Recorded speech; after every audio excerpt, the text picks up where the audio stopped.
2015.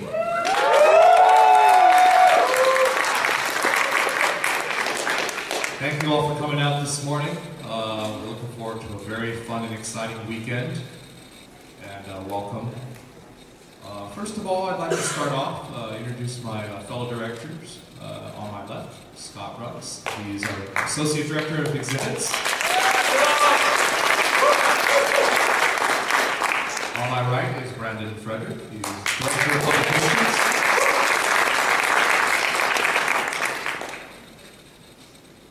We've got a lot of exciting events planned today. Wait, who are you? My name's Hank. I'm the other director of this event.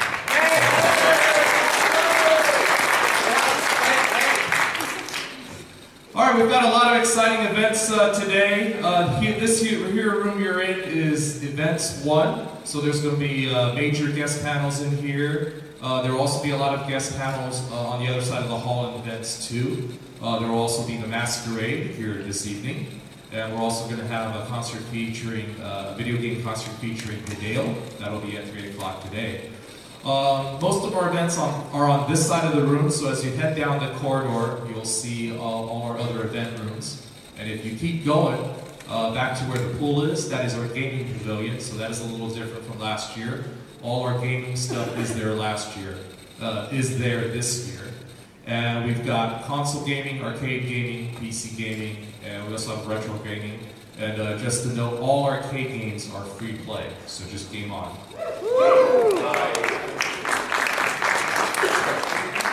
All right, and at this time, I'd like to have Associate Director Scott here say a few words. Thank you very much. Hi, my name is Scott. How are you guys all doing today? Fantastic. So I'm in charge of 3 different things in the show because I'm insane, and that's okay. Number 1, I have the exhibit hall here on my left and your right. You'll probably need to go out the main doors instead of sneaking through the air wall like the Kool-Aid Man. Please go ahead and enjoy all of our dealers. Some of our guests have booths there. We have plenty of artists there. Bring money and spend. No, we will have that room open until 6:30 today, and we'll be open at 10 o'clock tomorrow. We have 47 booths plus 41 booths, 47 artists this year. So just go ahead and please enjoy. Everyone is creative. Everyone is very awesome there. Second thing I'm doing tonight is Games with Guests. This is one of our charity events that we're doing here. Our guests of honor, some of them will be participating in testing their wits and knowledge, or whatever, against each other for competing for charities of their choice. This year we're offering jackpots of up to $500 if they're really good. You know, they could win. They look kind of smart. They're all shaking. Everyone's shaking their head on that side. But anyway, come by. They're giving up their time and efforts to be here, not only to entertain you, but also to help out for charity. And so, give our guests a quick hand just for this. So we're doing Games with Guests tonight, and then we have another guest with Cards Against Humanity, also at 11 in our 18 and older room because there's lots of sports. Be there. Yeah, we have 2 returning champions for that one. That's going to be really, really fun. Third thing I'm also in charge of is the charity auction. That's going to be tomorrow at 2 in this room here. We have a lot of items. Our guests have donated several of these. We procured a bunch more. We have 2 charities that we're supporting this year. We have our home charity, the California Academy of Sciences, and the educational institution, Golden Gate Park. Kind of also in memory of Robin Williams, who's kind of helpful in starting us out, especially in 2005. He gave us a lot of things in memory of what happened to him last August. We are also partnering with the San Francisco Suicide Prevention and donating some of the charity auction proceeds to that. So if you want to support, please come by. This year we're going to be offering, let's see, all the cool things we have. We have some signed posters, some from our guests. We have some Blizzard posters. We have 2 Crunchyroll mystery bags. I don't know what's inside of them.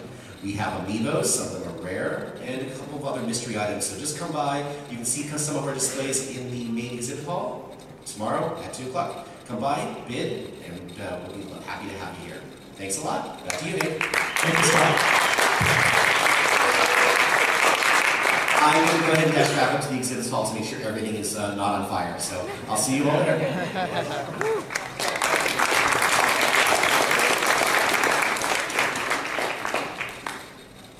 So as Scott mentioned, if you want to get a preview of the charity auction items, stop by the staff booth in the exhibit hall. Also, you can look at pictures of the items on our website and also on our Facebook page. We have an album just with all the charity auction items. So now I'm going to turn it over to Brandon. Brandon. Thanks, Hank. As Hank mentioned, I am in charge of publications for the convention, which means all of the program guides, all of the badges, all of the artwork, all of the website, all that goes through me. And that also means now that the convention has started, my job is finished. So I'm going to be enjoying the convention. One thing to check out on your program guide that you got when you showed up to the convention, there's cover artwork, and this is done by one of our guests of honor, P19. And this artwork was exclusive for AOD. She did it just for us. It's specific, celebrating a Japanese girl's first time to San Francisco, first time to the United States. So check it out if you like the artwork. We do have prints of it available, as well as previous program guide cover artworks at the registration desk. And that's what I got to say. Thanks for coming. I'd just like to add that in addition to the program guide, everything you've seen in our imagery outside, the signage, the scheduling, the electronic sign that we have up there, all that is Brandon's hard work, so let's give him an extra hand. And I'd also like to recognize Andrew Bullen. He's one of our video room staff, and he helped out a lot with the electronic signage, so thank you, Andrew.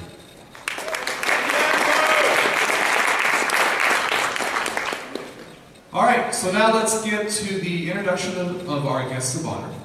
So our first guest of honor, he is a video creator, voice actor, Mr. Little Karibo.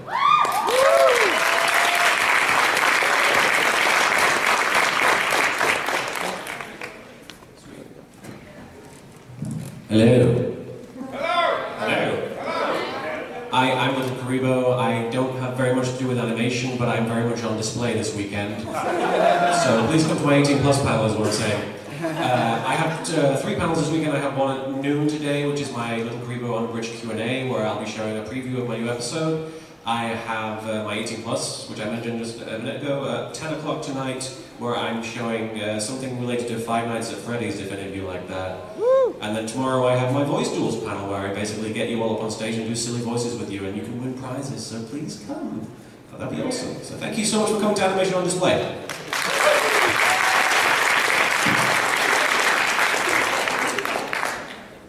Thank you. Next up, we have voice actor Marianne Miller.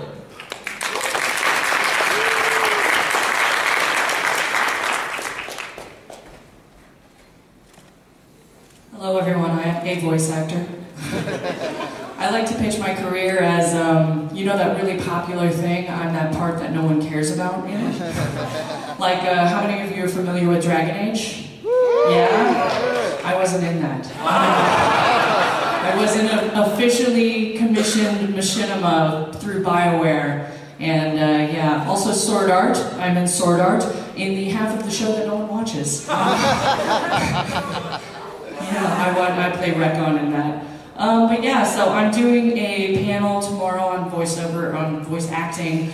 A lot of people do panels on the acting part, and I like to focus on the voice part. I'm a classical singer, operatically, so my technique is mostly focused on creating healthy voices using singing techniques. So if you guys are interested in that, check it out tomorrow at 11 a.m. And then today I'm also doing a panel discussing different trends in media in terms of like how women are portrayed in media and not white people are portrayed in media and all sorts of fun things, and we're going to be tackling subconscious things relating to racism. So if you guys are into that, if you guys want racist? come to the panel and find out.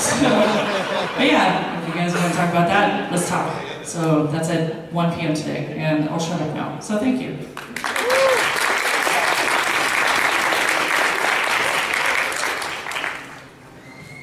Okay, our next guest is another voice actor, ladies and gentlemen, Mr. Robbie Damon.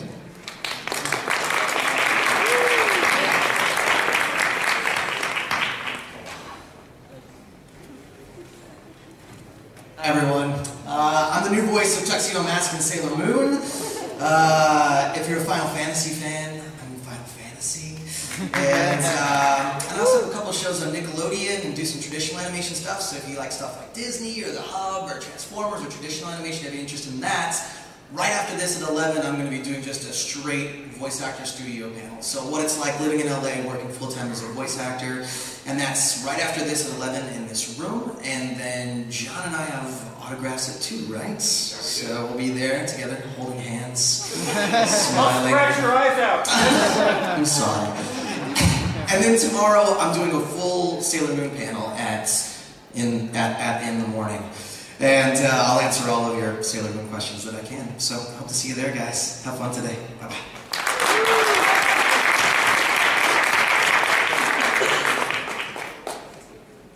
Our next guest is the Vice President of Marketing at Harmony Gold, ladies and gentlemen, Mr. Kevin McKeever.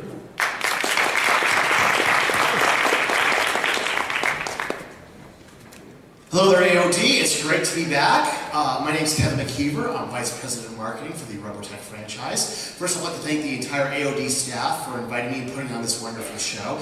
And secondly, I'd like to invite you to all of my panels, starting with the Independent Filmmaking panel at 11 o'clock and right over here today, the anime industry as we know it, and of course my Robotech industry panel at 5 o'clock today. Folks, conventions are all about the fans, and I encourage you to come on up and say hello. I look forward to meeting you, and I hope you all have a great time. Thank you very much, okay?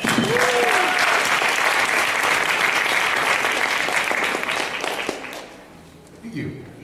How many of you folks were at AOD 2005? AOD 2006? Okay. So that was about the time when we last had a guest from Japan. So this year we're very pleased to welcome another guest from Japan. Ladies and gentlemen, artist P19.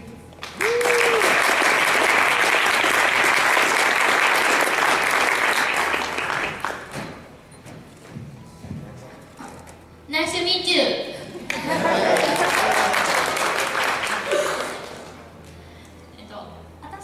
先ほど説明いただいたんですけど、私もこの子と一緒に昨日初めてサンフランシスコに来ました。So first off, she wanted to say that this particular character, this is the first time they've come to not only the U.S. but San Francisco itself. すごく景色が綺麗で、ご飯が美味しくて、すごく楽しいなってもう思ってます。で、こんな素敵なAOD に参加させていただいて、本当に感謝の気持ちでいっぱいです。今日は3時からパネルがあり、その後サイン会がありますので、もしよかったら遊びに来てください。今日はよろしくお願いします。Thank you very much.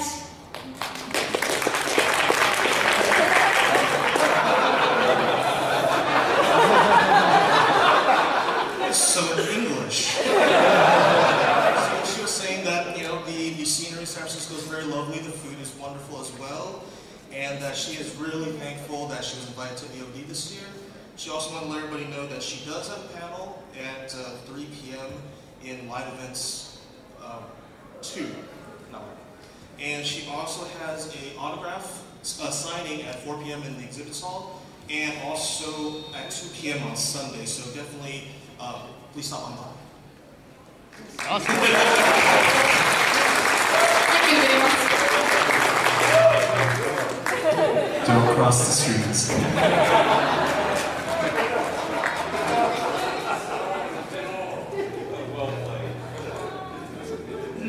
Come on, Nolan. All right. Okay. Our next guest is a writer who we all know very well, Mr. Ken Pontek.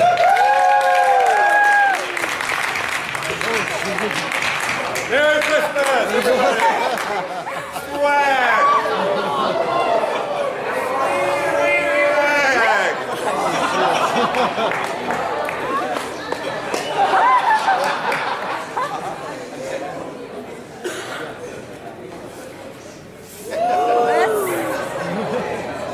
So I'll be passing out some swag.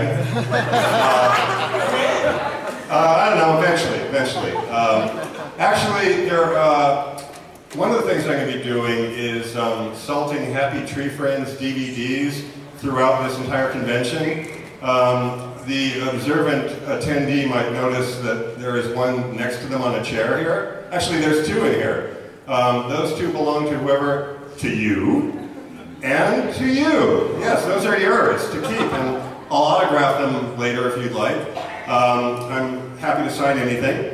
Thank you guys for having me yet again. I don't know what I have to do to piss you off enough to ban me. We may find out tonight with John and Kevin at Cards Against Humanity. I'm doing a Happy Tree Friends panel at 4 o'clock today. And then I don't know what time they start getting me drunk and Touretting this evening, but basically... 2 o'clock? We'll start drinking at 2. And the Touretting, well, that just happens all the time. And then I got a panel tomorrow. It's going to be a great time. Thank you guys. You know how much I love you all. All right.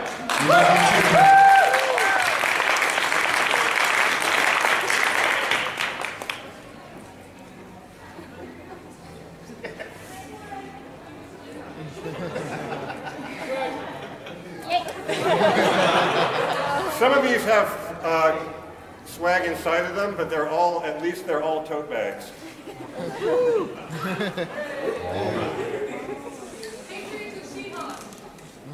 Our next guest is comic artist and writer Noelle Stevenson.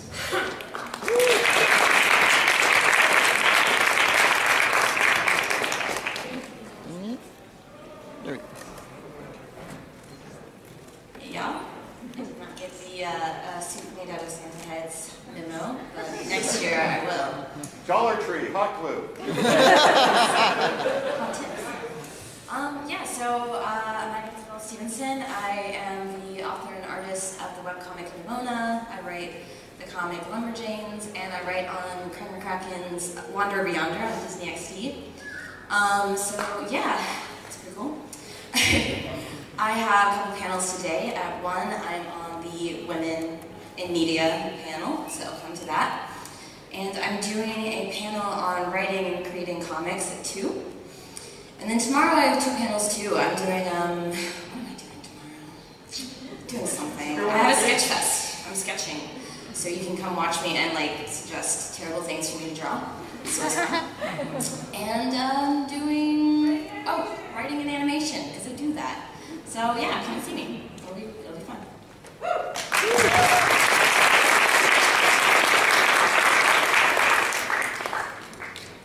All right, our next guest, voice actor, John St. John.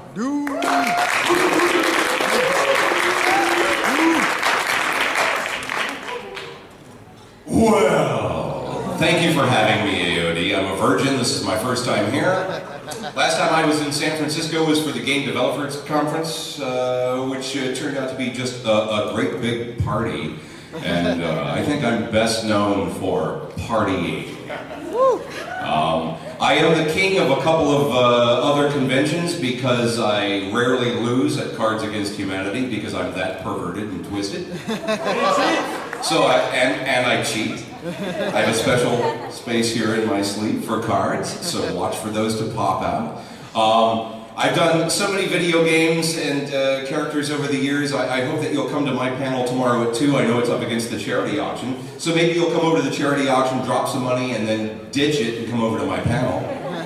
Unless you've already checked out and you've gone home, which is okay. I mean, it's only a small, intimate panel, but that's good. I'm really looking forward to getting to know a lot of you. I love meeting fans. Don't be shy. If you want to say hi, please come right up, and I'm really into hugs too, so that's all cool. And I shower all the time, unlike crows. Do any of you know crows? You familiar with crows? You know? Yeah. Guy who never showers and goes to conventions. The one guy you don't want to hug. You hug him and it lingers on you for days. I'm not that guy. I smell fresh and clean. So by all means, I hope to shake your hand or hug you and meet you this weekend, and don't be shy, and thanks for having me, AOD. I really appreciate it.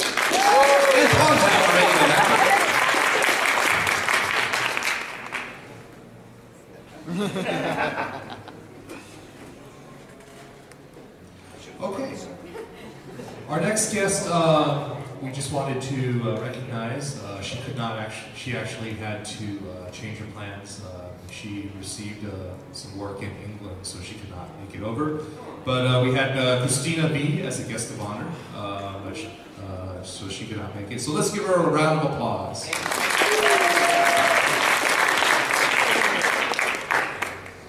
Okay, and our next guest is artist and designer Yume.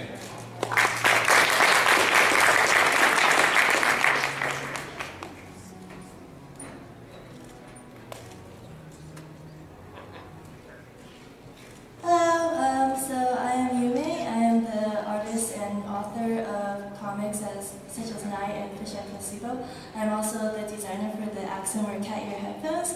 I'll have a panel tomorrow at 11 a.m. Doing live coloring demo, and also I'll be open for any requests on how to do any drawing techniques or how to write comics or just how to have a career in art. And the rest of the time I'll be in the dealer's hall at table S3, and you can come by, see what kind of art you like, ask me how I did them or any other questions, or just hang out and have fun. So yeah, see you.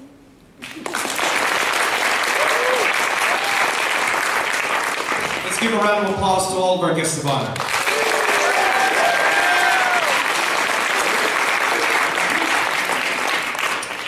Okay, do we have a representative from PC and or console gaming here? Nope. Cheeto, Myung, are you here? Okay, well, I'm going to encourage you guys to check out our gaming pavilion, which is just down the hall. We have a lot of PC gaming. We've got console gaming tournaments going on throughout the entire day. Our speedrunners are also in there. They'll be doing their runs live there with commentary. And you can also view their streams live on our Twitch. Our Twitch account is just twitch.tv/AODSF. So you can follow along on your computer or follow along live in the gaming pavilion. And with that, I hereby declare AOD 2015 to be open.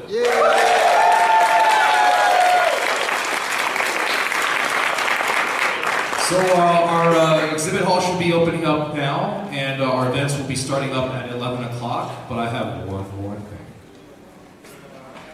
So for the first time, we are pleased to announce that the dates for our next year's convention, so AOD 2016, will take place here next year, February 19th through 21st. And we'll be opening up registration here tomorrow. And for tomorrow only, it's a special price, just $20 for all days of the convention. So check it out. And with that, thank you very much. Have a great weekend and a great convention. If you guys need anything, don't hesitate to let any of our staff know. Thank you.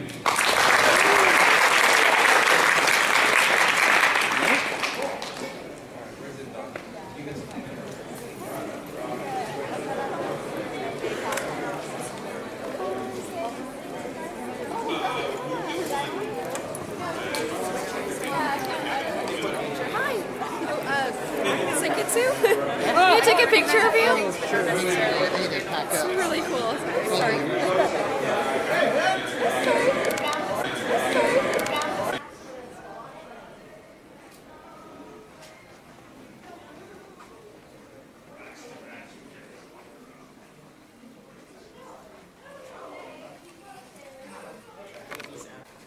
I'm Kevin McKeever. I'm Vice President of Marketing for the Robotech franchise. Thank you for all showing up here on Saturday morning. This is the Introduction to Independent Filmmaking, or also as I like to call it on occasion, the Getting Started in Hollywood panel. This is the panel where you all get to ask, what it takes to work in Hollywood. Folks, I've been working in entertainment since 1989. So that's over 25 years. I started out at Goodspeed Opera House, the birthplace of the musical Annie. Yes, the musical Annie was actually born at Goodspeed Opera House. And I actually almost worked on its aborted musical sequel. Yes, it did exist. And if you're lucky, I'll tell you that. I'll tell you a little funny story about that. I've worked for 20th Century Fox. I've worked for Paramount. I've worked for Universal Pictures. I've worked for the producer Linda Obst, who recently produced Interstellar with Christopher Nolan. Oh, nice. So, I worked for Harmony Gold, I worked in animation, I worked in live action, I've worked on Jackass, I'm actually in one of the stunts. Now, yes, but folks, to make this panel work, I need your help. I need you to ask questions. Now, whenever I say this, people sort of tense up and go, questions? Folks, there's no such thing as a stupid question. And what do I mean by that? Well, what I mean by that is the fact that, see, in Hollywood, if you ask a stupid question, the worst that's going to happen is I'm going to give you an answer.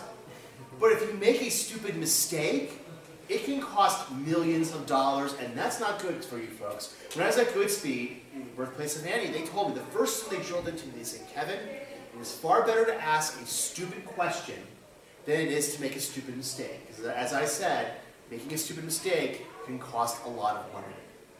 So, and once we start asking questions, it may seem trivial to you. It may seem, gosh, I don't know if you'll really want to answer this. No, folks, ask the question because you never know where the answer is going to lead you, and I guarantee you at least 3 other people in this room are thinking the same question. Because it always irks me, too, and after the panel's over, people come up to me and they say, oh, Kevin, I have this really great question. I'm like, well, why did you ask it when everybody was here so we can all share in it and all share? Because sharing is caring, ladies and gentlemen, and that's what this panel is all about. So, who here has questions? You have a question? Yes, go ahead, sir. We're going to start with you. What's your name? Anthony. Anthony. Well, thank you for coming. Anthony, what's your question? My question is, when it comes to filmmaking, now everybody is like, within the budget can afford such camera to do their work. My question is, like, what would Hollywood see as quality? Like, what type of camera would somebody go out to go buy? Doesn't matter what. This is a great question, Anthony. Your question is, well, what camera do I need to get to prove that I'm making a quality, note I put in scare quotes, quality film?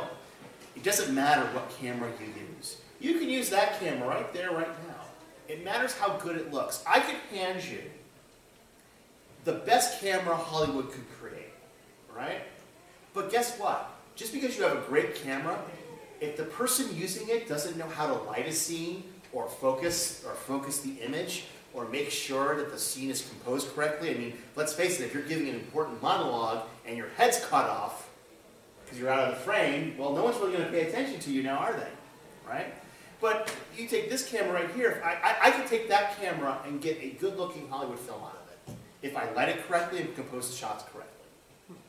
When I worked for lighting, I did lighting at good speed. I worked at Foxwoods and Mohegan Sun Casinos in Connecticut.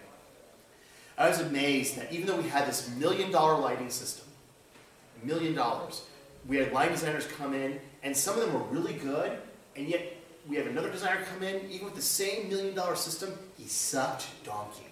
That's how bad they were. I mean, it doesn't matter what type of camera you have. I could go out and shoot something on VHS and make it look great. And I would go, wow, that's really good. Because I know how to light the camera, I know how to use the camera correctly, how to compose the shots. But I could give you the latest Sony Red camera, and guess what?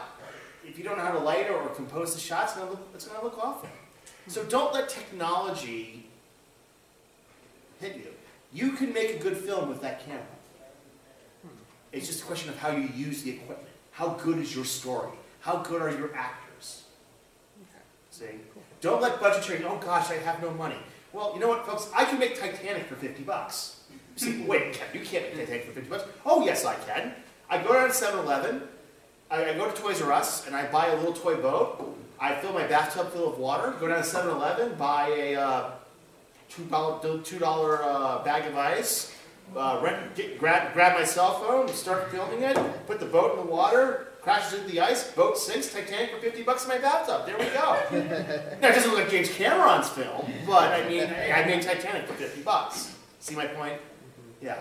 Don't let technology or budget limitations stop you. It doesn't. I've seen people use the most crappiest equipment on the planet and do amazing stuff. I've seen people with the state-of-the-art everything, and you're just like, that's all you came up with? Dude, you know, so don't let it bother you, Anthony. Great question. Who's another question? Yes, sir.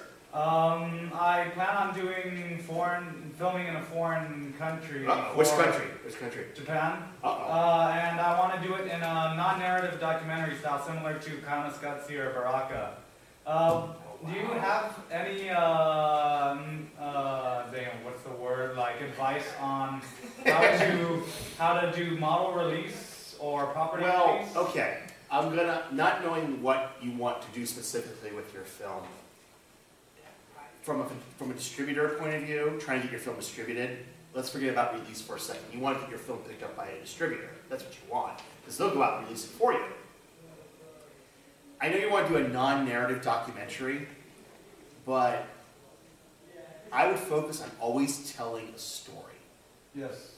See, always focus on telling a story. Look at the movie Life of Pi. We all seen Life of Pi, right? Yeah. Pretty good movie, right? Now, a lot of people said in Hollywood, there's no way on earth you could adapt that book for a movie. But Ang Lee went out there and told, even though he made an art film, he went out there and still made an art film that people could relate to because he did tell a story. There is a narrative arc through that film. Even though a lot of it's open to interpretation of what it all means, people could understand the story. They understand, they walked out of there, people could tell you, yes, it's a good story, but they would come up with two different versions of it, because it's left it open to interpretation. So my advice to you is, when you say non-narrative, I get very worried. I would say still focus on this, because you're doing a documentary, you obviously are trying to tell a story of some kind. Make sure you still focus on that story. Make sure it still has a beginning, a middle, and an end. And an end when it walks out of there. Even if the story doesn't resolve per se, I'll give you a good example of what I mean. Look at The Matrix, the first Matrix movie, right? What happens? Spoiler alert. So, spoiler alert. Okay, if you haven't seen The Matrix, please leave. If you don't want to know. But Neo, played by Keanu Reeves, he doesn't liberate humanity. All he does is, he has the power at the end of the film to liberate humanity. Humanity's still enslaved. How's that for a happy ending? Humanity is still enslaved. All that it is that Neo has the power to liberate humanity. His character has an arc, but the larger story is still yet to be told. Yeah. You see what I mean? So even though, and that, once again, I don't know what it is you're going to go into, but what you want to talk about, always try to find a way to give narrative closure. It could be, if you're going to do something about Eskimos and oil drilling, let's say, the story may not be resolved per se about the oil drilling, But if like an Eskimo or something up there is fighting it, and he says, I'm going to form this, I'm going to stop, I form an organization to help stop the oil company, then you see you created a narrative story. Yeah. See? Even though whether or not they've stopped the drilling is still open. Doesn't make any sense. See, already people are leaving. See, there we go. It's like, God, you got oil drilling? What the heck is that? I thought this was a damn anime convention. But do you see what I'm going? Yeah, I completely understand, and I've got the basic kind of plot, the story just based off of sound and visual, cinematography all aligned. But I just wanted to know if you knew anything about how the property model release works. Especially well, I've worked with several documentarians. I know people who did the 2016 movie, which was the highest grossing documentary of 2012, the America Dimensional Outer, which is the highest grossing documentary of 2014, and they were both even though it was made by the same people, they were both released very differently. 2016 came out. Whatever you think of the film, I'm not here to be political today, but whatever you think of the film, it was released. It started in one theater in Houston and grew out from that. Whereas America, Lionsgate, which was the distributor for America, 2016 was done by a distributor called Rocky Mountain Pictures. They took the whole film and they just released it on 1,000 screens 4th of July weekend. And it still grossed $14 million, which is really good for a documentary, by the way. Both releases were successful, even though they were fundamentally different. That's my point, is that every release is different. The key is you have to find a release to find your audience, whatever your audience can be. Go ahead. Oh, no, I think you got the wrong idea. I meant model release and property release. Like, if I videotape someone, I need their permission. No. Sorry, that release! I wish I clarified that. No. Actually, I'm glad you clarified. No, see, this is a good clarification, because, God, you know, what you do is, you talk with a lawyer, they'll draft out a release form, so you get them to sign it. And the minute they sign the release form, then you can use their likeness and their image and whatever. Good, it sounds complicated and expensive. Well, ask yourself this question. I'm glad you brought it. What's your name? Nico. Nico, this is a great question.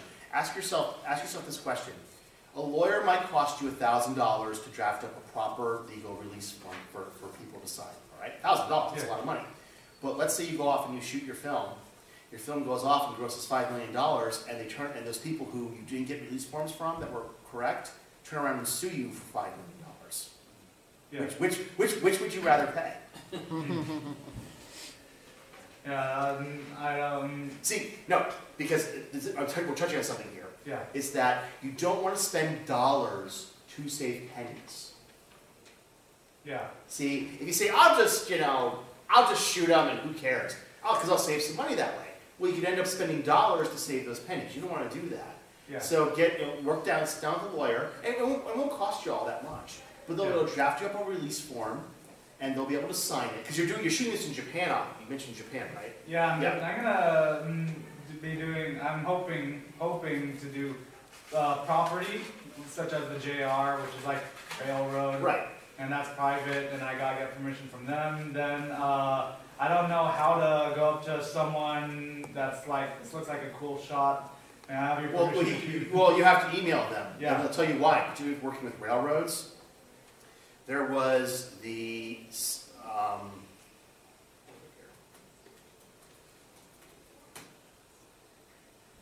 The one where the guy got hit?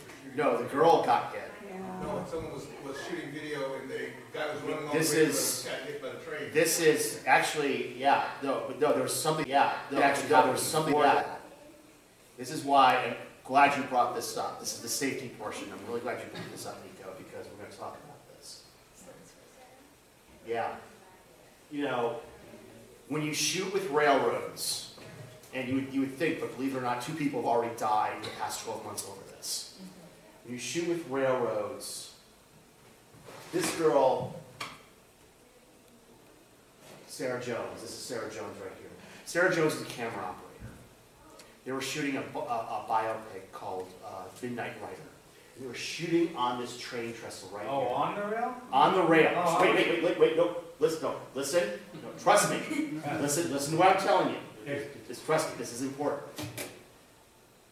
What they did was, this is an active railroad track. You guys here in San Francisco, we see train tracks around here. You know how much freight traffic because of the ports that go through here. And rail traffic's been exploding over the past couple of years. This is one of the most active rail lines in the country on the East Coast. They were going to shoot they were going to lay down a bed and they were going to shoot on here so they could shoot out a dream sequence on this trestle. The only way to get off this, the train traffic comes this way, the only way to get off the trestle is to go this way. They did not have permission, and a train came along and she died. It hit her. It hit the bed hit her, and she flew into the train. And they did not have permission. There are lawsuits because of this. Yeah. And when you want to shoot on a railroad track, you know, CSX, the company that owns this trestle, the train company that owns this trestle, said, you cannot shoot on our rail tracks, and they trespassed, and people ended up getting their lives. So if you want to shoot with the JR system, email them and say, hey, look, here's what I want to do. You know, because if you want to shoot anything on their property, it's easy to say, they trespassed. They thought they could, quote unquote, steal a shot. It would look really good if we shot a dream sequence out on that trestle. And someone ended up doing it with their life. In Los Angeles, just a month ago, and one of you people brought this up. Right. There's a guy shooting, he was shooting a muscle video, like muscle supplement video on the tracks in Burbank. A train came along, he couldn't get out of the way, and he died. He shot, once again, no permission. He had no permission. And so much so that there have been articles now explaining it to people in Hollywood, look folks, you can't shoot on train tracks. You can, but you have to have approval from the railroad before you can do that, because people are dying. Trust me folks, you don't want someone dying on your film. That doesn't, trust me, that kills your district, trust me. You know. Twilight Zone. Yeah, you know, you don't want, so email JR and say, hey look, here's what I want to do, here's what I need, what do we do to make that happen? Okay. Usually they'll say yes, or sometimes they'll say, hey look, I can't shoot here, but we can shoot over there.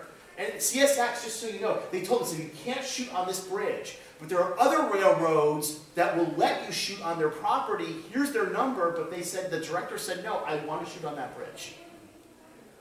And it costs the person her life. So be really careful. I mean, you know, it's all the best I can tell you. So. Okay, I hope I'm not dragging this on. No, don't see. But look at what you've learned so far. Yeah, I mean, look. I mean, you know, hey, you know, it's easy to say. Look, it's easy to say. There's no train around. You know what they thought? They thought they would have enough time to get off the train tracks. Yeah. They thought freight trains ran on schedules, which they don't. If you know anything about railroads, they don't. They run when they run. And they thought that, oh, there's enough time to get off the tracks before a train comes. And that way we can quote unquote steal our shot. Yeah. So, no, please. So you see, you're learning a lot today. In the two films that I mentioned, Count Muscatsi and Baraka, they filmed on site and they filmed like at the moment. How, like, if they just saw a few shots, they went at like, as I wanted to try a train station and film people. How would they distribute all those release forms to all those people? Or if you get assuming you have permission, okay, let's work on the assumption you have permission to shoot in the train station. A lot of ways people do this is they'll put up a sign that says you're entering a filming area. By you entering this filming area, like for a big crowd shot, you consent to be photographed. If I was going to shoot a documentary, let's say, out in the main atrium here, what I would do is I would put a sign up on the main entrance to the hotel saying, I'm shooting a documentary.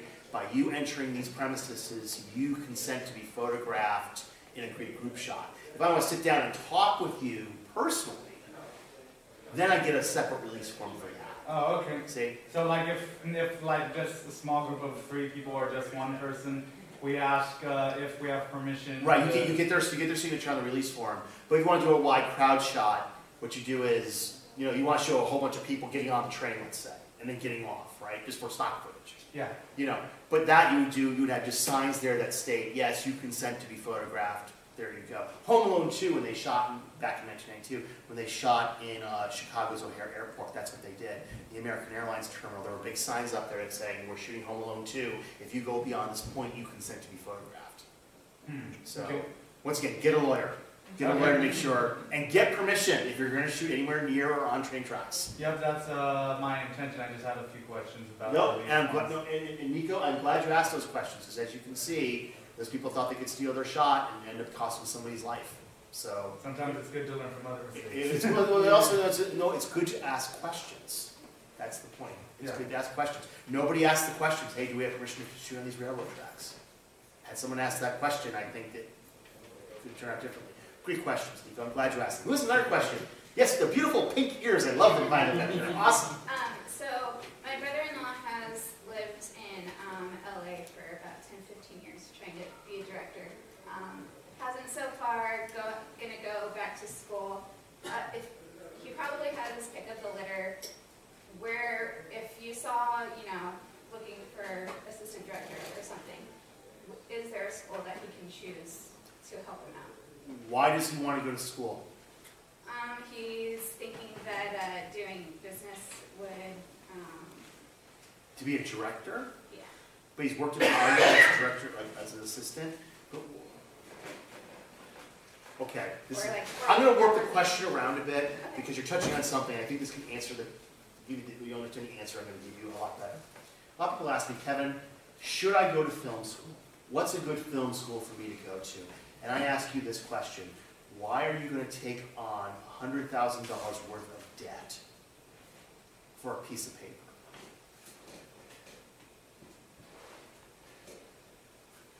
Here's the thing though too, bankruptcy laws have changed. So when you go to college or you go to school and you try to get your film degree, you spend $100,000 to get in quote-unquote prestigious school, and all you have is a piece of paper. That's all you get, is a piece of paper. My degree in lighting design is a piece of paper. I don't have a degree in film, by the way. I have a degree in theater. I work in animation.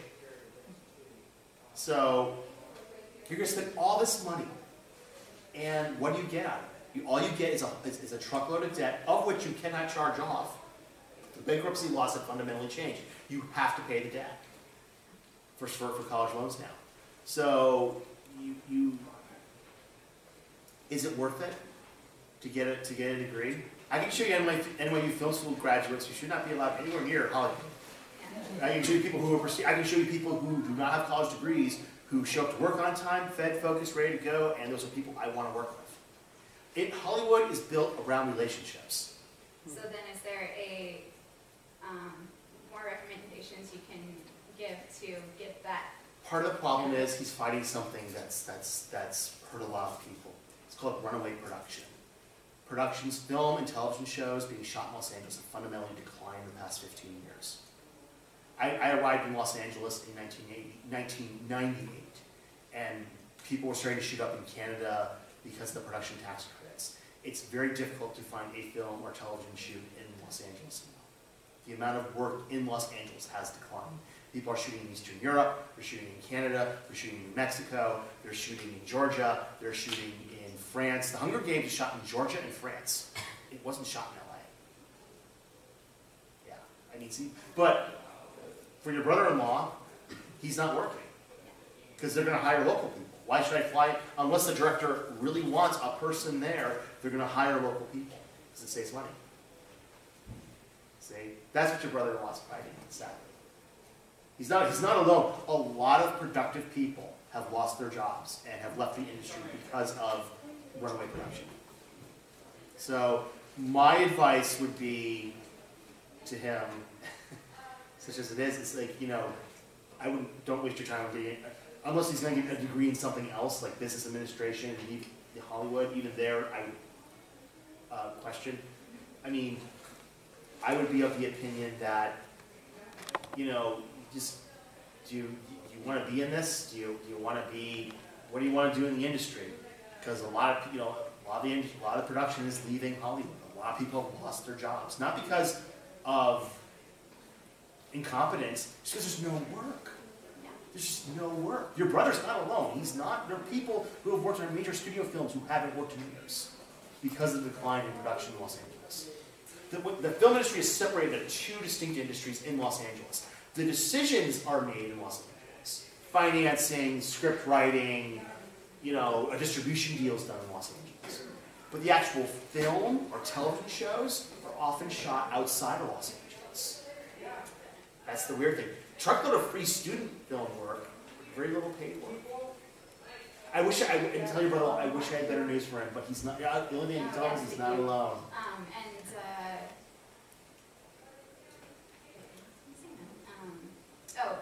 I've heard, because I lived around the area last year, and so they were saying that there's a lot of ideas to get the work back to LA. Do you think that's going to pan out, or that's a long shot? There's been a bit of an uptick because the state of California has done some production tax credits. Right. But once those dry up, and I think they will very quickly. There's also, here's the thing though too, a lot of other states and a lot of other countries are offering larger production tax credits. I mean, American Sniper was one of the few rare big studio films that was actually shot in LA. They also shot in Morocco, but they actually shot a lot of it in Los Angeles. And there was a lot of costs involved in that too, because they shot a lot of it in Orange County, which is Southern California, south of Los Angeles, and that was what was called the 30-mile zone, so they had to pay overtime. And that's one of the reasons why the budget went so high. So, that's a relative rarity. It's sad. But I've talked with numerous producers, numerous studios and financiers. The first things they'll say is, okay, here are these foreign jurisdictions where you can shoot it. You can shoot it in Georgia, you can shoot it in New Mexico, you can shoot it in Michigan, you can shoot it in Vancouver, you can shoot it in Toronto, you can shoot it in Montreal, you can shoot it in Eastern Europe. What's the one place they aren't saying? What's the one place they aren't saying? Because LA is very film hostile. Everyone loves doing the deals, but they hate actually shooting the films. It's bizarre. And everyone's sort of wondering, why is the film? Well, why do you think? So yeah, I apologize. I wish I had better news. I'm here to say, God, authority, the world's coming to an end. But yeah, I know I'm crushing people's dreams. Here we go. All right, next question. Who has a question? Yes. So, if you're starting out as a filmmaker, say you're a student, you want to make a film or make a movie, with the recent websites like Patreon, like Kickstarter, and even YouTube has their own monetized. Right. Do you think that in this day and age, somebody can make a film and make a decent amount of money out of it, just as a kick himself into making films? When you say making decent money out of, you mean doing a Kickstarter type of project? Yeah, like having a Patreon, people give money for future films or something. Well, here's the problem. I've worked on 2 Kickstarters or 2 crowdfunding, for like is probably a better term. I worked on what was called the Gosnell Movie. This is the 3rd highest crowdfunding film in history. They raised $2.25 million. Okay. Ironically, that doesn't take you very far in the filmmaking world. Ironically, but Anne, Thela, and Magda, there's the filmmakers behind it. I helped them raise the money. I mean, they spent like 45 days to raise this money, and it was very, very difficult for them to do. It was a lot. And they had to spend money too. They had to spend some money to make that happen. So it's not, people think, well, I'll just go out there and I'll just do a crowdfunding thing and I'll make $2 million. It doesn't work that way. There are a lot of crowdfunding projects that fail. They don't get their money. And it's not as simple as you would think. This is actually a rarity. This is more the exception, not the rule. And it's just, I just want to give you guys an idea of how difficult it is. And it's like, some people think, well, I'll just go out there and raise the money, be swinging the cash. No, you won't. I mean, you'll be lucky if you'll get a fraction of what you want. So be very careful. Keep your goals very modest. Keep your goals modest. That's the one thing I can tell you. If you need $100,000, ask for 50. Because you have to remember, a lot of the crowdfunding platforms work that either you get the money or you don't. So if you get $50,000 from crowdfunding and you reach your goal, ironically, once you do that, people will give you more. well, you made your goal. Great. Well, here's more. You can do stretch goals. But you only get the $50,000. You still say I have $50,000, and then you can go out there and try to find the other $50,000 you need. Or maybe, as I said before, you shoot Titanic for $50. You can shoot anything for any cost. So, you know, crowdfunding is not an ATM. People assume that it is, but it's not. That's the sort of message I want to leave you with. Be very, very careful when you crowdfund. Because even if you get the money, people expect a product. And if you don't deliver, under a lot of these crowdfunding websites, they can sue you. Yes, lawsuits is what we want to avoid. So, all right, next question. Yes? What's your opinion on web series, like done on YouTube? And we are just starting, we are just at the cusp of this new era of web series. House of Cards, Netflix has been doing a lot, Amazon's been getting into it now. Right. Adam Sandler just announced he is going to make a big budget feature exclusively for Netflix. Not like a made-to-TV type movie, it's not like a $40, $50 million film, strictly for Netflix. So we are, ironically, we're kind of lucky in the sense that the kids that are born today will grow up knowing, just always assuming this is. We were here before this we saw this actually come in, we're watching it come into being right now. Keep your eyes on this. This is going to be the big growth era. But they're gonna just be. Let me finish this. No, I want to hear. I want you to continue. But right now, people are going for established people. Adam Sandler's making a web series. House of Cards had David Fincher and Kevin Spacey, and a production tax credit in Maryland. So, just to give you an idea. So I'm sorry. Go ahead. How about for independent? So if you're creating your own web series and put it up on YouTube, is that something that Hollywood takes notice of or not? Yes and no. If you just put it up on YouTube and not show real monetization, it's just a web series. If you can get it up on Netflix or Hulu, then or you're able to really monetize. There are ways through YouTube you can monetize it, but you really gotta push it. Is the point. So if you can show the monetization, because remember, if people watch stuff for free, you know, well, why would I pay something for free? Why would I pay for something I can watch for free on YouTube? So you have to show real monetization. That's the key thing. So, but right now, as I said before, it's going back to what I said before. We're at the beginning of this. The rules are still being written, and how the actual Hollywood's still figuring this out. So, you know. All right. Who has another question? Anyone? Bueller? No? Yes. What's your opinion in terms of, because recently the interview was released on YouTube because of the whole situation in Korea. Do you think that in the future or in more years to come, do you think that movies will be more distributed online than in what it is right now?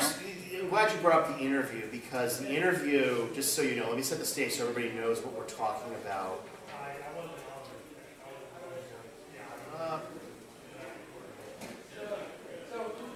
So the interview, after Sony was hacked, Sony did two things. After Sony was hacked and the terrorist threats against the theater owners were done, Sony released it through independent theaters only. They avoided the big chains, and they did a VOD and cable pay-per-view type of distribution in conjunction with the theater, in conjunction with the theatrical release. The problem is the theater owners hate this. They absolutely hate this, because once again, why if I pay $4.99 to watch the interview on VOD at my house, why would I go down to the theater and pay $10? So the theaters are not happy about this. There's a lot of fighting going on between the theater owners and the studios and this stuff. So the best I can tell you right now is stay tuned, because the interview is an exception. It's not the rule yet.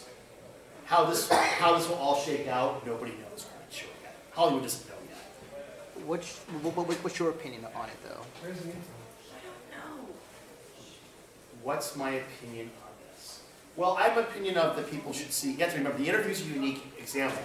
You had a country who hacked Sony, who instituted terrorist threats against theater owners, who said they'll blow up theaters. So, hey folks, you guys want to put down here? So what you want to do is you want to, I'm all for it being released, but it's still being written, so. All right, next question. Anyone? Yes, in the back, yes ma'am. Then we'll go to you. I have a question. Maybe not to focus at the panel, so maybe... Well, ask it anyways, we'll find out. I wanted to ask in regard to the question that she asked us earlier, what is your outlook on the animation industry? What's my outlook on what? On the animation industry, the American animation industry. I have an answer for you.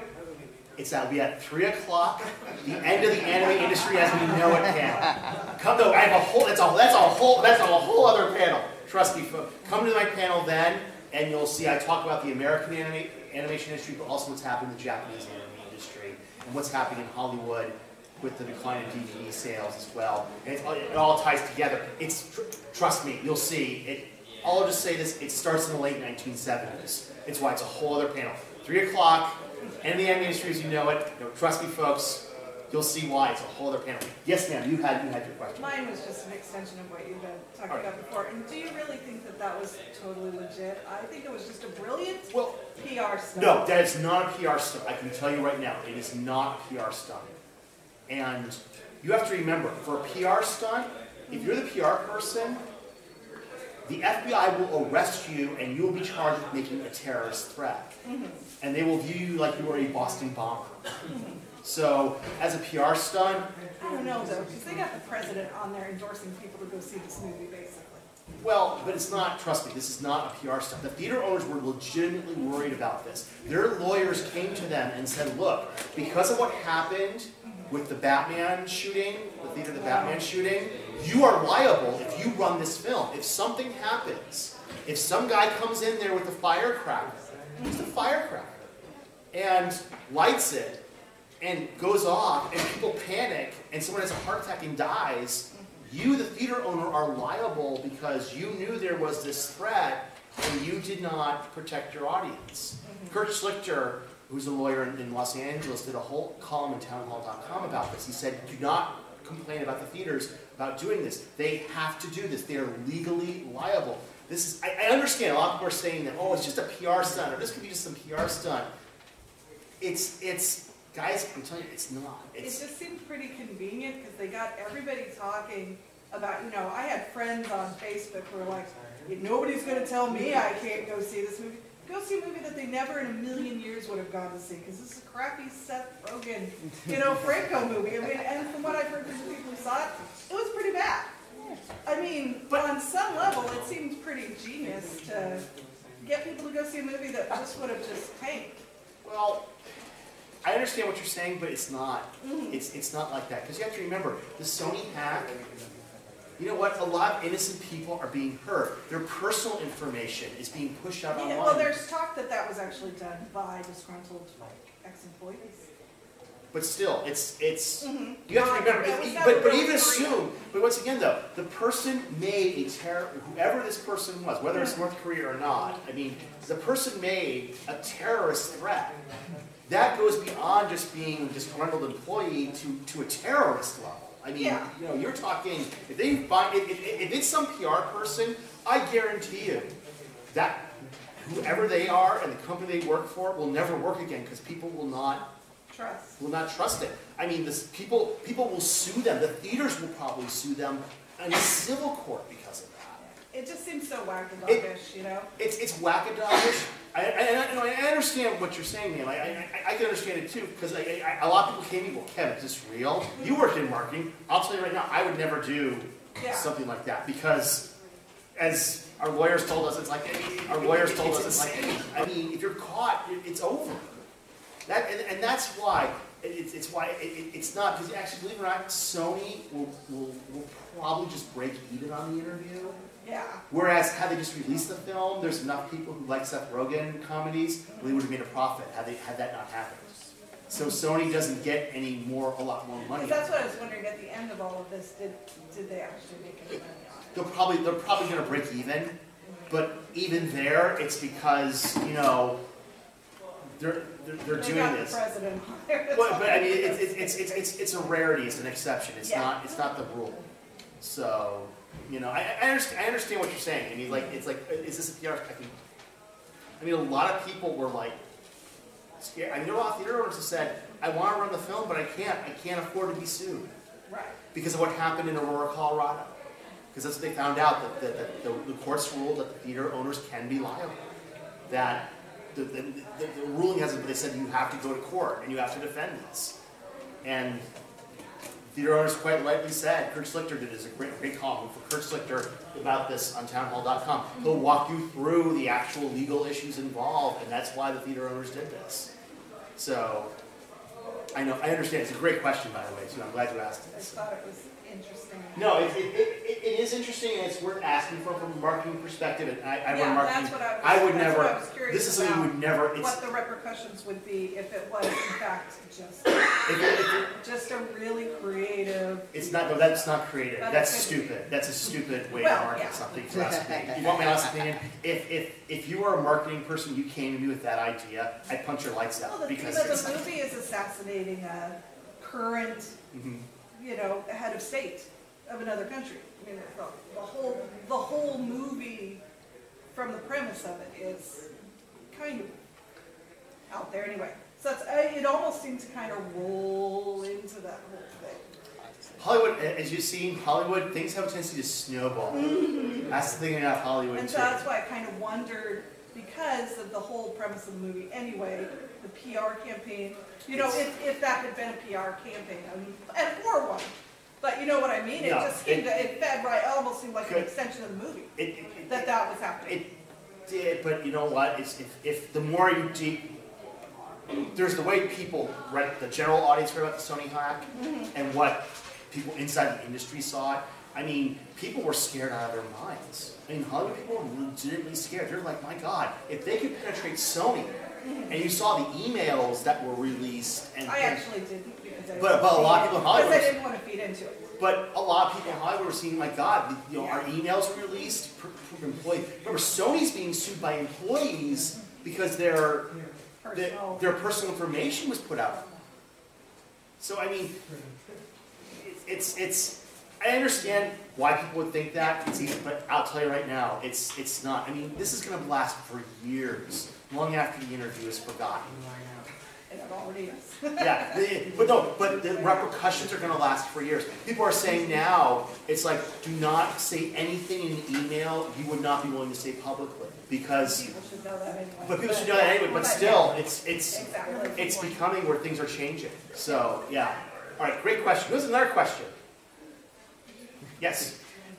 When it comes to hiring actors or people you want to be in your movie, what is the best way to go about especially if you're somebody with little to no budget?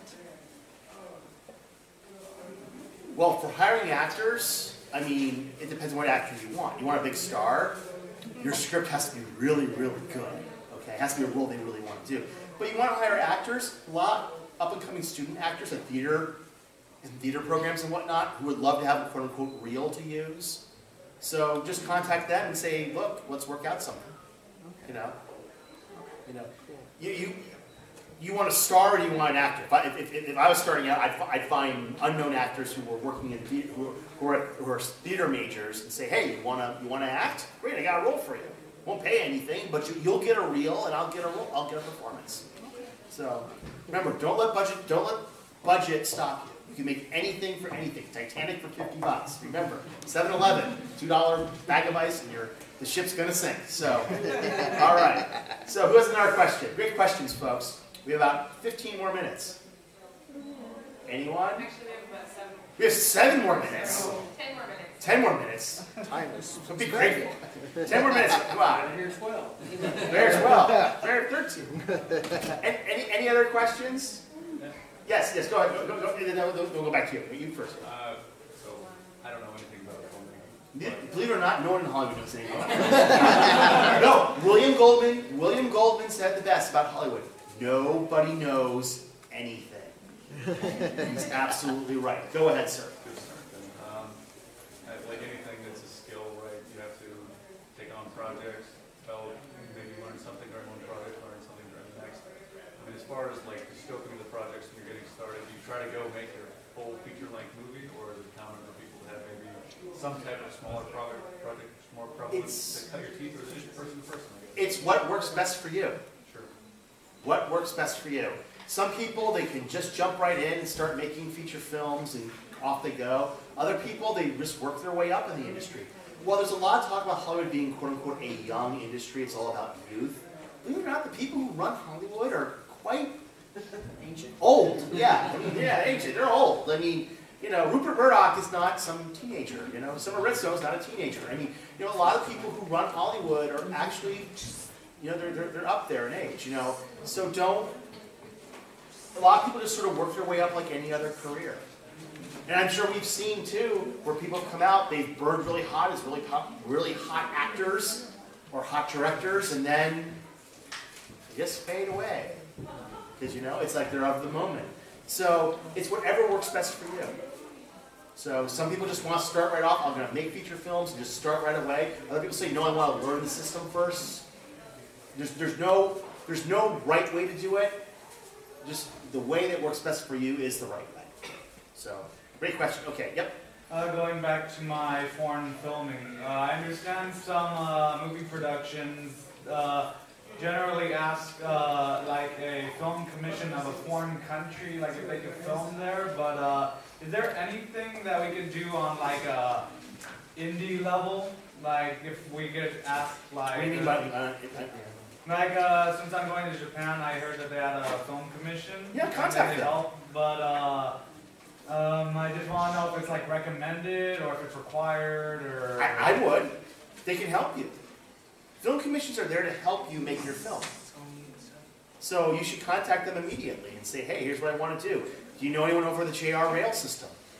I'm sure they do. And they could help you get in touch with those people. Whenever you shoot a film, the first thing I do is I contact the film commission and say, okay, guys, in film commission of San Francisco or film commission of Reading or film commission of Oregon, I want to shoot this. Where is this? And they'll help you. So contact them immediately. Sir? So me and my director, Michael Duchamp from the Duchamp production, are doing this independent mini-series called Perfect Nine, Perfect Citizen, which is a small mini-series where, so we are right now in the funding stage with Indiegogo. So my director is actually doing the casting call now. He's got some locations pinned down. Wondering how could he actually get the funding. So he's doing Indiegogo. Well, what's the question? So the question is, how would you get fund the out there to different productions for help funding wise for the film industry? You want how to raise your money is what you're asking? No, I mean so for example other small independent film companies pitching it to them to help fund type stuff funding. Oh, you mean how do you raise your money through other companies? Well, you have to have a good package. Yeah, so we actually got... Well, you want to have your director, your cast, your script, ready to go, and say, here's my package, and so will you fund it? So we got the scripts done, we got my director is the one directing, we got that, the script, and then we went out doing the casting call, which was on January 27th, and he's doing the second casting on February 7th. So we'll be having our cast completed by mid-February and shootings for the funding wise. The point is we're doing Indiegogo, so pretty much. Well, we're doing Indiegogo. If you raise your money, then you're all set. Yeah, so pitching it to like other big for them is Sony. Well, if you want to pitch your completed film, what you got to do is finish your film, and then call up their acquisitions executive, their acquisitions department, and say, hey, look, that's completed film here. So guys, it's actually a mini series like episode 1, episode 2, for the web type stuff. Well, for the web, you would contact like places like Netflix or Hulu because they handle web content. So the second question, I heard about the interview thing about North Korea stuff, and they were like limited showing certain theaters. That's a unique example. Don't use that as your baseline.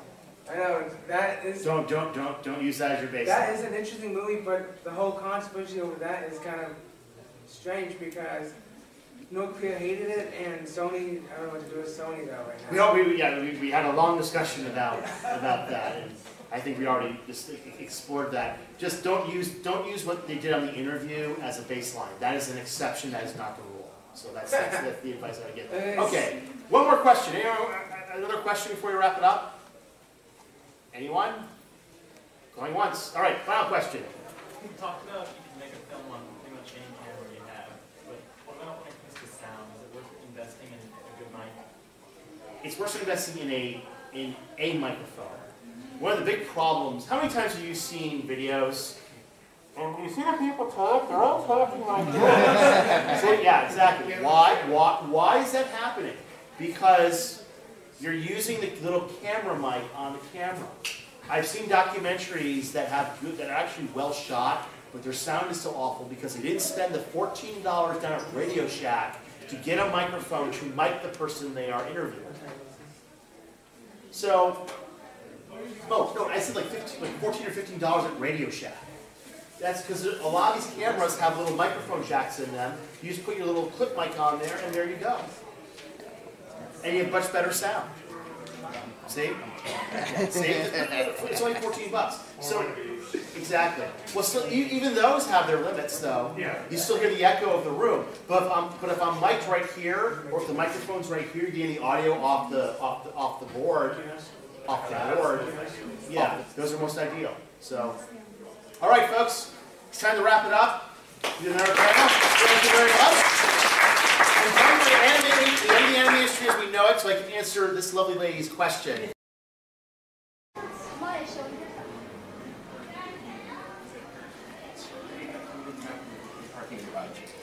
Talk to you soon. Bye.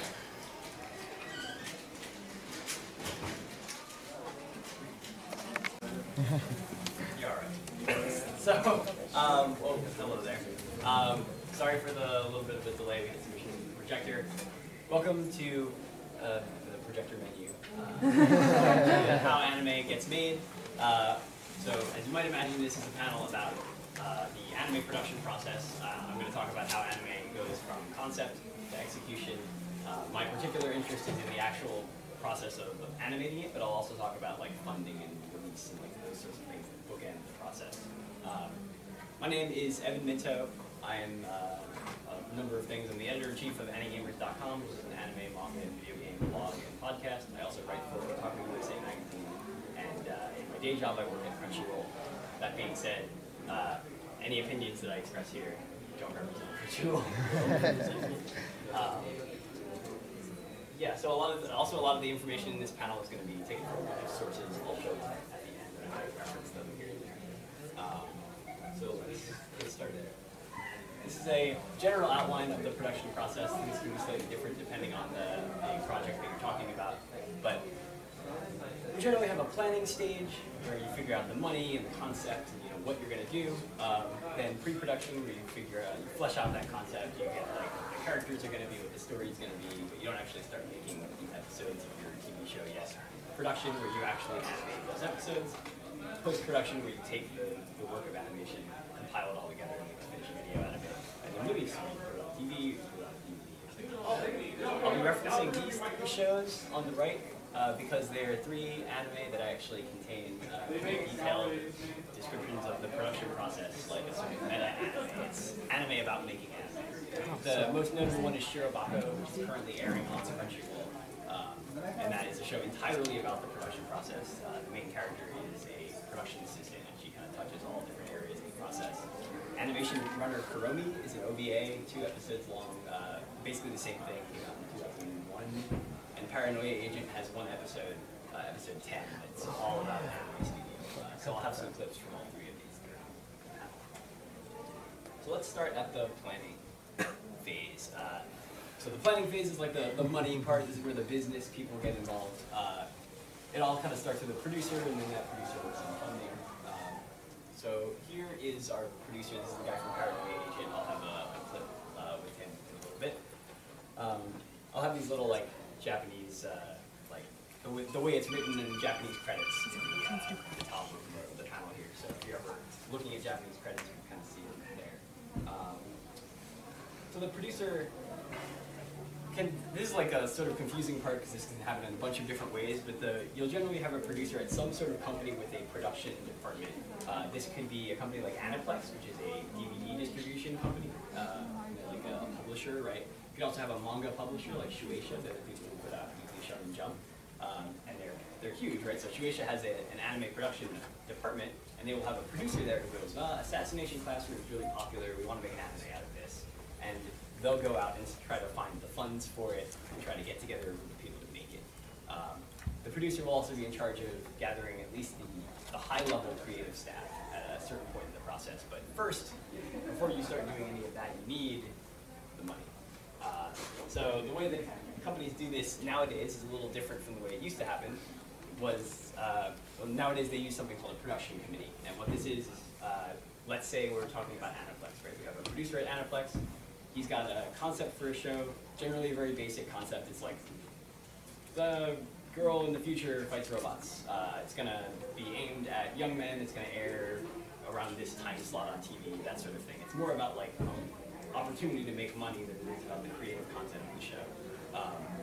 And the production committees, they'll take that to companies that they often work with, like partners that they have, and they'll say, hey, do you want to share the risk on this? This is going to cost like $2 to $4 million to make. We don't want to take the risk of putting all that money out there when there's like roughly a 1 in 25 chance that this will actually be a hit, considering like there's about 50 shows every season and only 1 or 2 of them are a hit. So Aniplex will approach, let's say, Bandai, and they'll say, Bandai, do you want to put up some money for the show, and you'll get the merchandising rights. And then they'll approach like TV Tokyo and say, do you want to air the show on your channel and help pay for the show? And they'll approach all these different people. There's an example here from the Ghibli movie, The Secret World of Arrietty. This is pulled from an article by Justin Sudeikis on Anime News Network. So Studio Ghibli puts up some money, obviously, because they're making the movie. And Nippon Television, TV network, right? So they get TV rights to it. Disney down there provides money for it, but also they get the rights for US distribution. This is actually somewhat rare. A company like Crunchyroll or Funimation is not very often involved in the production committee of the show. Disney's a really big company. And then you'll have people like Mitsubishi. Mitsubishi is just a financial investor. Like, they don't really care about like getting anything out of it except getting money back. They're just like, we're gonna put some money into this movie. If it makes money back, we'll just get a return on our investment. The other person to talk about here is the original creator, because the production company is like super powerful. They can control anything about a show because they're the owners of it. But by Japanese IP law, the original creator of a property actually retains complete rights over it at all times. And that means like Eiichiro Oda, the author of One Piece, technically can like say yes or no to anything about the One Piece anime because he's the original creator. Usually that manga artist is really busy and they just delegate that work to the publisher, and then the publisher makes all those super powerful decisions. So Shueisha infamously says that you can't cut off any spikes of Naruto's hair in promotional materials. They have to all remain intact. They're really weird to press like that, and nobody can say no to them because Shueisha's in charge. That's cool. Why didn't you hair for the movie? That's different. It's not promotional materials, right? You can't cut it off in the original art. So now the producer has to find a studio. So here's a number of examples you may have seen at the beginning of the series. So the producer isn't necessarily figuring out like each individual animator who's going to work on a project, at least not at this phase, this kind of executive producer. But they're going to say, we're going to bring in Gainax, and we want Gainax to make this show, and we're going to have this director and this writer, and like the sort of high level, generally like writer, director, the animation producer who's more involved with the actual production at the studio, and like character designer and that kind of thing. So these are all just a bunch of different studios. A1 Pictures is interesting because they're actually owned by Aniplex. Like Aniplex will make a show and they might hire Madhouse, but they own A1, and so they just A1's like the cheaper option for Aniplex to just use something they already have. This is the producer in Paranoia Agent. ドアからはちゃんと色がつくはずです。制作プロデューサーは制作現場で一番偉い人。お金を集めてきたり、予算を組んだり、スタッフのお給料を決めたりするのがお仕事。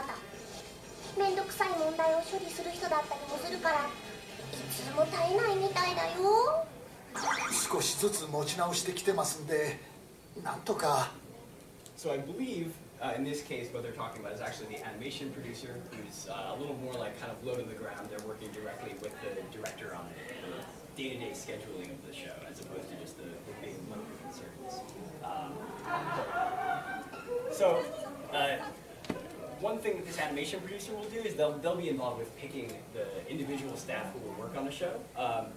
So I have an example here from Animation Runner Kuromi, but a somewhat common thing is that most animators are freelance in Japan, and so they'll have a set of animators that work at the studio that they're going to use, but they also need to pull in a bunch of other people, and so the director and possibly some other people like the animation director, who's a position I'll talk about in a bit, they will say, well, we really want this person because they're really good at explosions or something. We're going to need a lot of great explosions in this show, and sometimes they actually don't just pull freelance animators, they'll pull animators from other studios. In that case, they have to pay or otherwise compensate the other studio to use that person if they're a full-time employee at that studio. So, if you guys have seen like Space Dandy, one of the mechanical designers on Space Dandy doesn't work at Studio Bones, which made that show, but actually works at Satellite, and Bones had to pay Satellite to get him to move over and work on Space Dandy.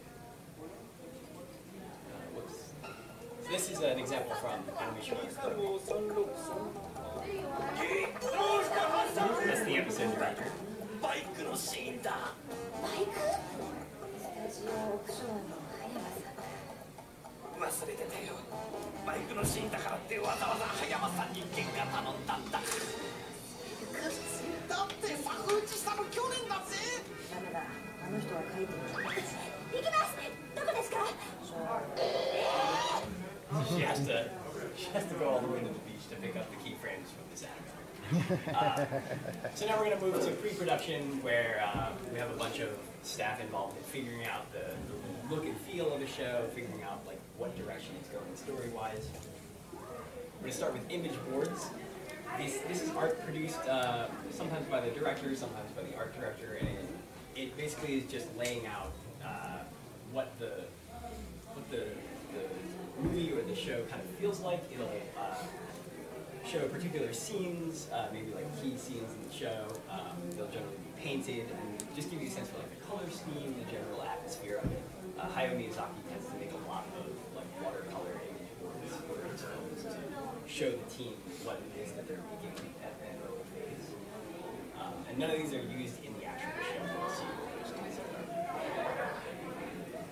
Then we've got writing, where I have to actually write the story. There's two credits here that you'll sometimes see. There's a series kosei, or series composition, which is somebody who figures out the story of the entire TV series all the way through. You'll also sometimes see scenario, a similar concept. And chakuhon is the script itself, it's the actual dialogue the characters are going to say. Often they'll have story meetings where the writer or writers meet with the director and producers, and they all kind of sit in a room for hours and argue over what the story is going to be. That's a story meeting for Village Academia over there, so you have the director on the left and the two executive producers on the right. I think the story meetings for Kill La Kill were like 6 or 7 hours a day for like a couple weeks or something to figure out all the story for that.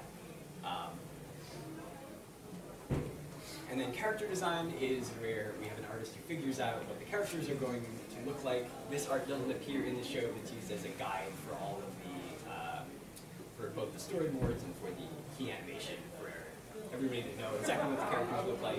Character designers may also be involved with like the personalities of the characters, you know, like the director to figure all that out. And character designers are usually either picked directly because the director likes them and wants to work with them, or the producer wants to bring in a very trendy designer who's very popular at the time. But sometimes they're also done through like a tryout process where they will just throw a bunch of characters and send in their designs and then everyone gets them. Similar is background designs for Bijutsu Sette. So these usually don't show up in the show, but they sometimes do.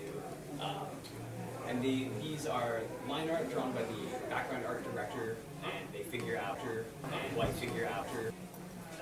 Each location will look like, and this gets very detailed. An example down there on the left is like they'll figure out where the chair is in that room, like where the bookcase is placed, like all of this stuff, and it's usually referenced by the background artist, so they all know what the space is that they're drawing.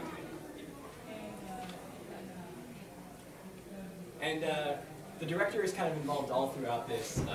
The director is very, very involved at this pre-production phase, and then stays involved later. But the main thing that directors often do is draw the storyboards. Sometimes they'll have somebody else draw the storyboards, but generally that's like what the director is in charge of early on. Here's a couple directors from Shirobako, Animation Runner Kuromi, and Paranoid Agent. So you can see the stopwatch there. I'll have a clip for that, but the director tends to use stopwatch to figure out the timing of lines and figure out, you know, what the timing is going to be. Put that in the storyboard. So here are some real-life directors that you may or may not know. You probably recognize the guy on the left, Taiyo Miyazaki. Satoshi Kon is next to him. Mamoru Oshii, top right, and then the guy, the bottom right, that is Seiji Mizushima, the director of, I think, Fullmetal Alchemist, and he is actually the real-life reference for this director in Shirobako. Pretty much every character in Shirobako is based on a real person in the anime industry. So that's awesome. One example. They all have slightly changed names for their image, those people. The terms here to know are kantoku, which means director, and enshutsu, which means either episode director or technical director, depending on whether you're talking about a TV show or a movie.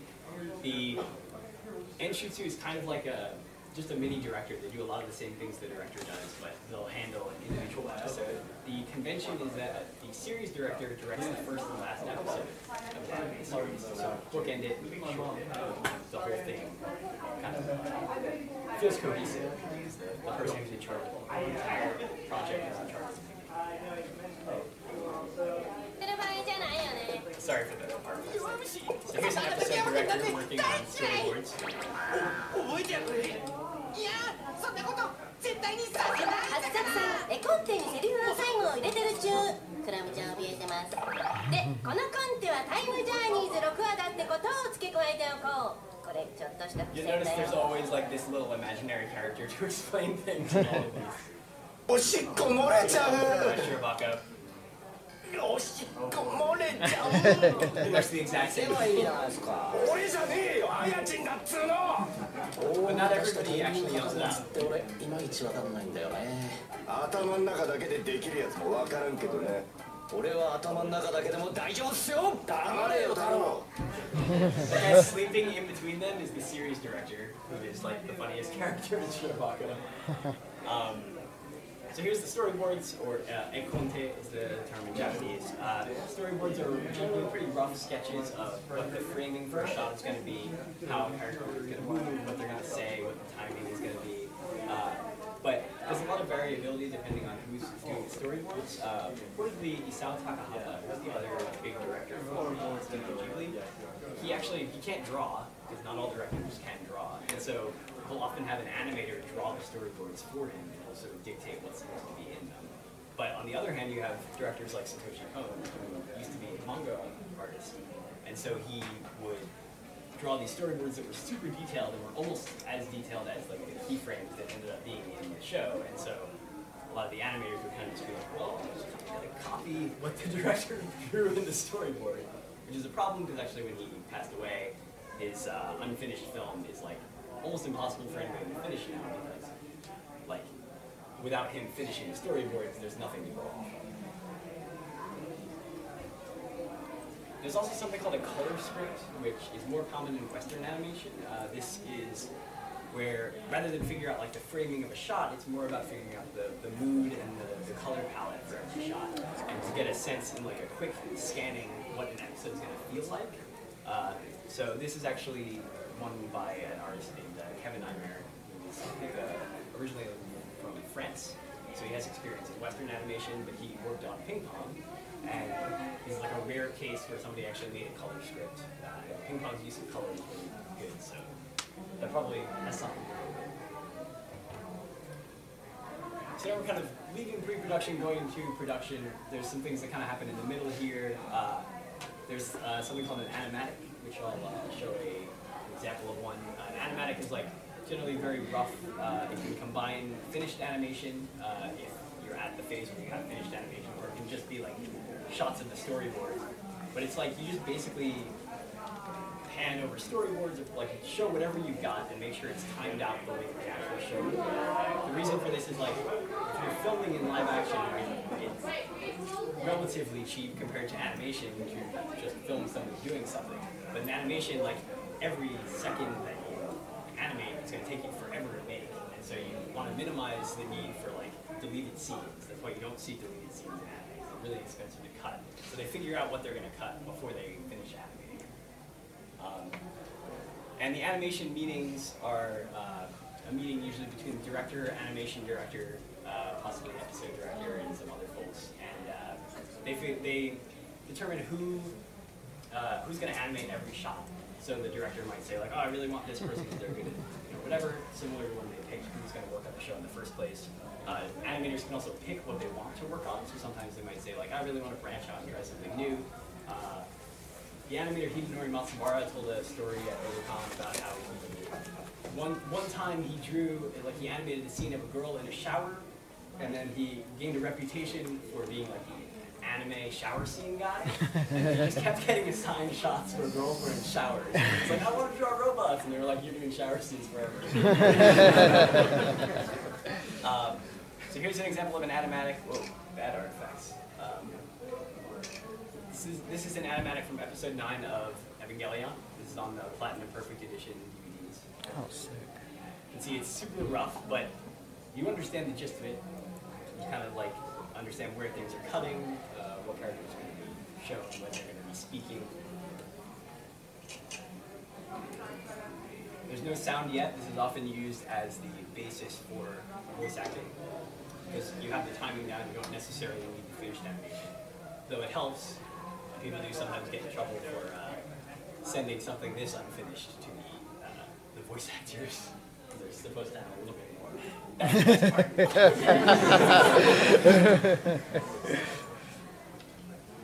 Backgrounds aren't in yet. It's kind of weird just watching this. Anyway, now we're going to get into production.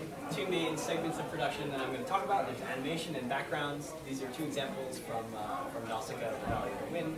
So there's your keyframe of the animation, and then there's your background art. We're going to put them together at the end, and we're going to get a finished image.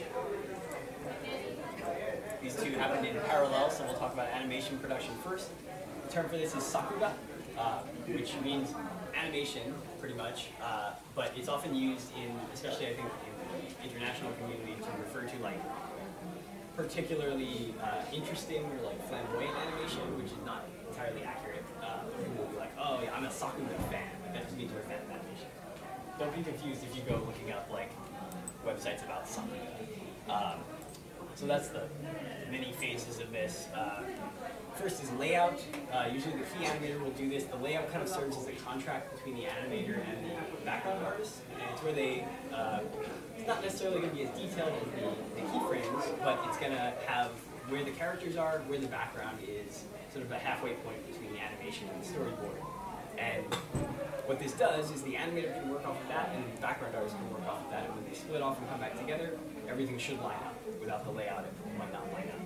This is usually done by the animator, but sometimes you'll see a credit for somebody as the layout, and that means that they just did layout on the animation, and it frees up animators to spend more time.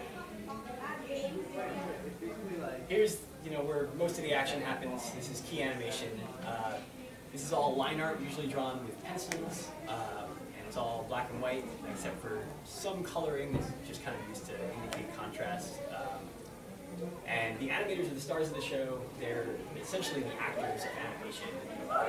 I should explain what key animation is. It's a general animation concept, but not everybody here is probably familiar with it. It's basically you have a motion. Let's say a character is going to punch somebody. So you're going to want probably one key part of the motion is where they're standing still, one where they're winding up, and one where they're punching. You don't necessarily need to draw every single frame in the middle to know what's going on. So the key animator draws those keyframes and figures out like sort of the emotion and the personality of what's going on in the scene based on the storyboards, and then passes it along to somebody else to fill in the rest. And they'll indicate like color and their timing charts for sort of what the pace of something is, whether it eases in or eases out. The term for key animation is Genga. There's also something called Daini Genga, which is a more modern concept because in betweening, drawing all those like interpolated frames in between is now outsourced to Korea most of the time. So Daini Genga is second key animation, and that's actually that you have a more experienced animator draw a rough keyframe to give the sense of emotion, because their real like skill is going to be in the personality and the emotion, right? And then the second key animator goes back through and kind of gives it more detail. This allows you to have more work coming out of those experienced animators, but also give more experience to younger animators without them screwing everything up. Here's some more stuff from Kill La Kill that's like not looking too good on this projector. This is a good example. You see those X's there? That's to indicate where the background is, because it's all in black and white. So when the paint department gets a hold of it, you don't want them to paint the background the color of her hair. So the X is there. Here's some animation from Space Dandy. You can see it doesn't really have color. It doesn't have the smooth animation, but you get the gist of what's going on because that's sort of what the key animator does.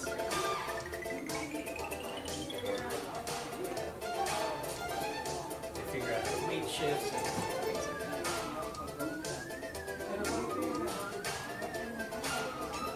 The animators can have a lot of personality. There can be a lot of differences between how an animator approaches.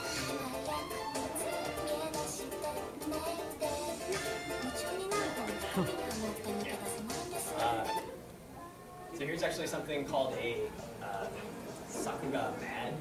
It's a kind of music video that Japanese fans make where they take clips from like their favorite animator or whatever, right? And they take clips from all different shows, compile them together, and you can just sort of watch the same animator drawing in all different contexts. This is a really good way if you want to learn about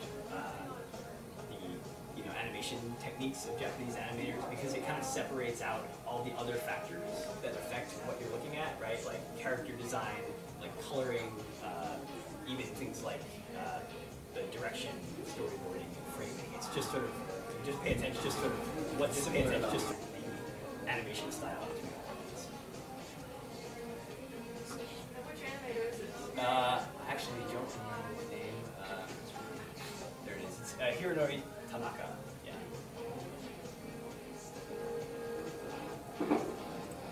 Anyway,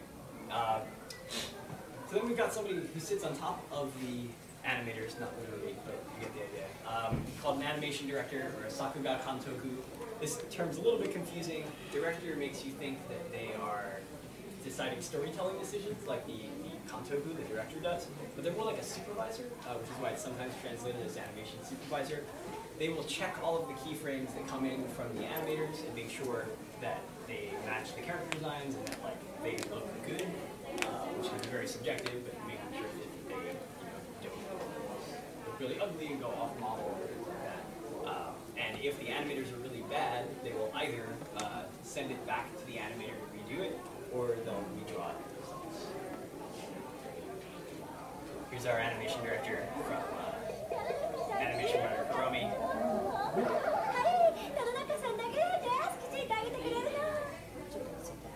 So just keyframes.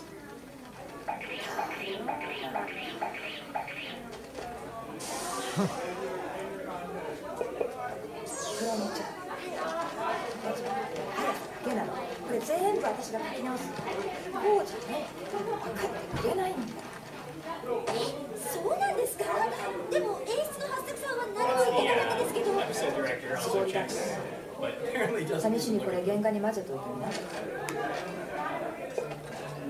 でかりワンカットだってね。はい、90カット。90カット。はい、一番多いです。他の人は？それが全然。Animation around the Kuromi is very funny. So there's actually a commentary track on this DVD, and the director of Kuromi points out that generally the worst animators get the most number of cuts. So. And there was some very subjective animation director opinions. このハイライト、なんでバッテンなのかって。ハイライトは嫌い。特にそんなとんがったハイライトは嫌いじゃ。でもキャラ表ではハイライト指示があるんですけど。ハイライトなど。私はそんなもん書かんかったわ。まったく。バッテンつけるの大変な苦労じゃ。最初から書かんでくれんかの。サッカー上がりやりますか？そこに乗っとる。ありがとうございます。これは入ってませんけど、田中さんの原画だ。入れる必要のないものははしょっとるよ。So good is the same for all animation. 修正不要じゃ。田中さんのって私から見てもキャラかなり似てませんけど。わしの目からはよく描けた。でも。So you might wonder what would happen if there wasn't an animation director. Animation Runner Kuromi answers that question. This is the parody of Lupin the Third. This no issue to name is the show.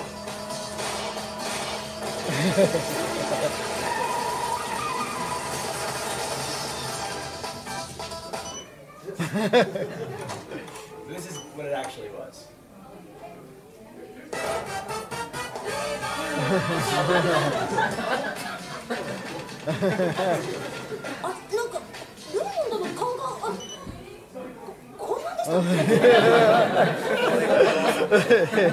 So he's saying, "Kore wa no sakan." So there was no animation director. So what he ends up describing here is that the producer needed to push this through on a tight deadline, and said, "Well, let's just send the keyframes out without the animation director," and that's the results. I don't know how often this actually happens in anime, but when it does, you know that there's a catastrophic production. So there's another position, I think my next clip is about this one. You may get confused if you're looking at credits and you see Chief Animation Director, and that sounds like the person who's in charge of the animation director. It's not actually true. It's pretty much just a euphemism for the character designer. It means the character designer was involved with the production, and they went back over everything the animation director did, and they just generally just correct the faces and make sure the faces are accurate to their original character designs. So it's really rare for the chief animation director to not be the same exact person as the character designer. So here's the chief animation director and character designer for Shirabako. That's it. それだけと思ってらっしゃるんでしょう。いえ、意外とそれだけで違ってくるものなのですよ。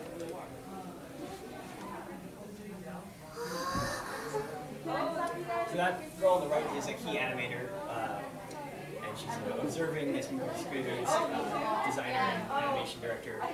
The girl on the right is part of the team I'm going to talk about next. Girl on the left, sorry, is part of the team I'm going to talk about next. Who they interact a lot with the animation director. This is the production team. The production team was the most interesting one to make an anime about, which is why all three of these shows are about people on the production team, because they touch every single part of the process.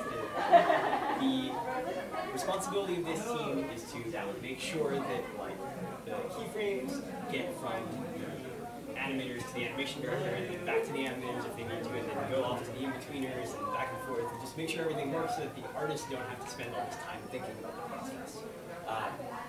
The credits you'll see are Seisaku Desk, or Production Desk, or Seisaku Shinko, which is Production Assistant. So the production desk is in charge of, for TV series, they'll be in charge of the entire thing, and they'll manage these production assistants who each get assigned different episodes to work on. And that'll be their baby, and they'll have to make sure that everything goes all the way through the process. And yeah, so our main characters are all production assistants that have the production desk out here also show. One of the main responsibilities of a production assistant is to go to the animators' houses, pick up their work. That's why they're also called animation runners. This is one of the animators.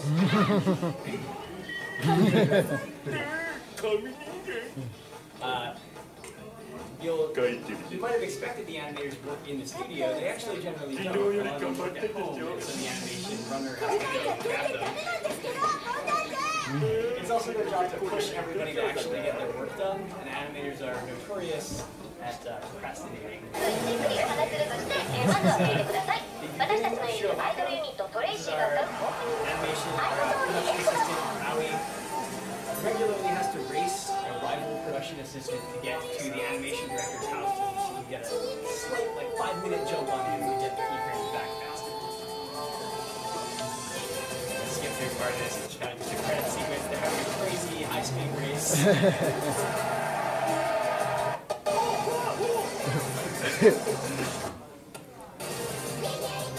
She wins.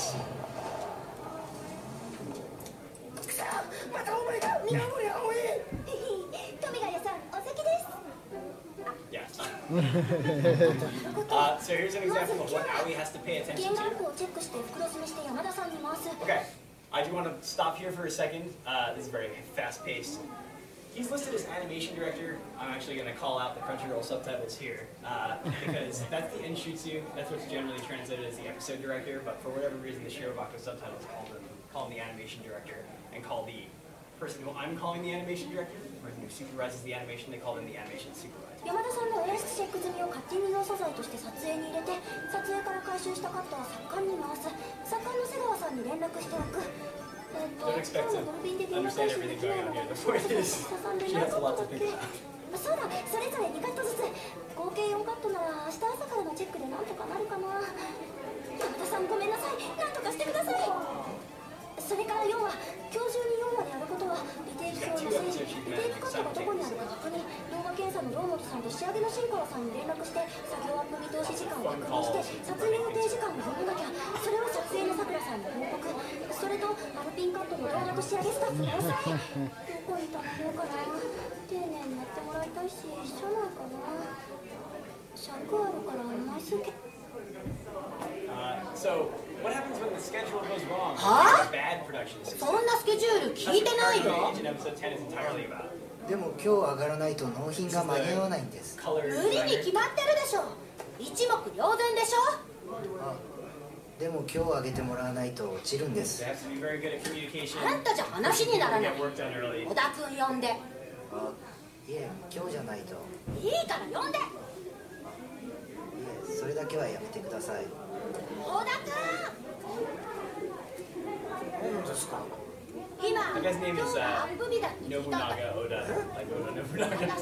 そんなスケジュールさっきは聞いてなかったんだけど。なんで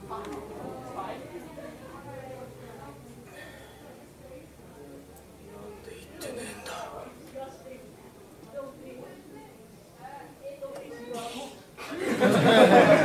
It's the worst. So anyway, I mentioned in between animation. I should bring it up one more time before we move on. It's called doga. I think doga was actually the old school term for animation in general, but now it's used to refer to in between.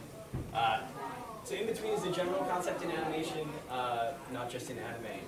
You have somebody who draws the keyframes. They'll draw like a timing chart, kind of like what you see on the right there. These are examples from the Animator's Survival Kit, which is an excellent book teaching about animation by Richard Williams. You can check out if you're interested.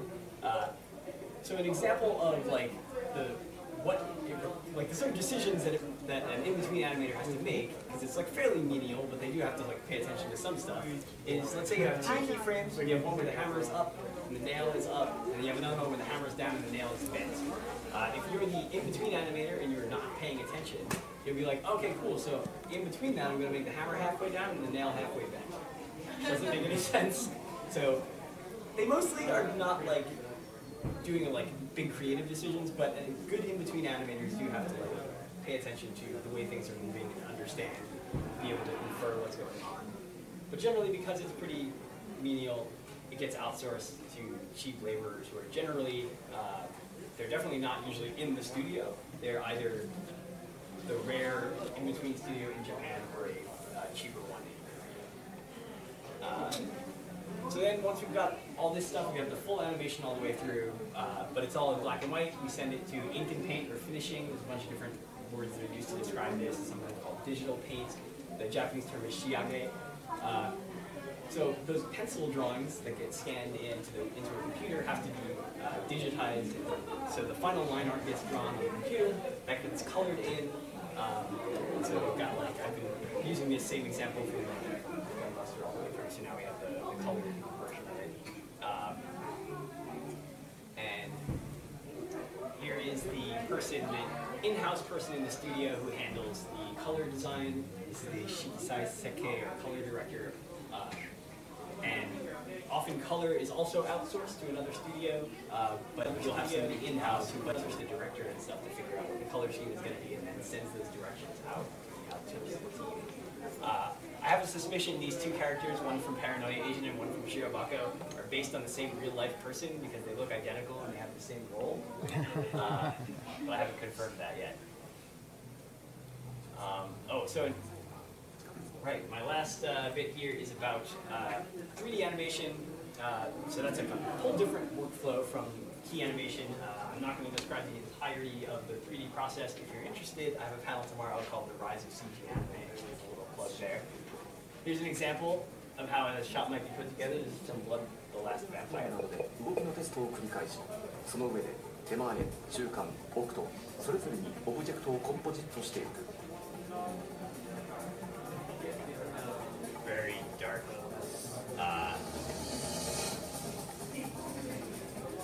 これに流れる蛍光灯や窓から差し込む光など数々のエフェクトと人物の動画を加えて完成となる。 Very pleased with himself. Here's a scene from Shirobako where they decide whether to use keyframe animation or CG animation. 爆発も作ってみたんです。作画さんの参考になれば。いいね。ああ、でもこの爆発、遠藤さんに作画発注してますけど。いや、これ迫力あるよ。3D でここまでできるんですね。ありがとうございます。どうします？やろうと思えばこっちでもできますけど。遠藤君がまだ手つけてなかったら止めてくれる？爆発も 3D でいこう。 So, in that episode, that becomes the cause of a whole lot of drama between 2D and 3D animators.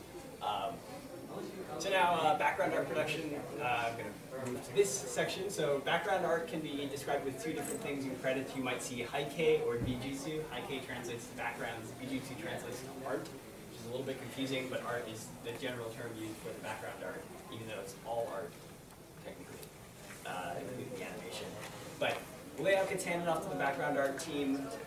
They will draw the line art, usually done by the art director, and then they'll paint over it, and they'll have like a large team that does all the painting there.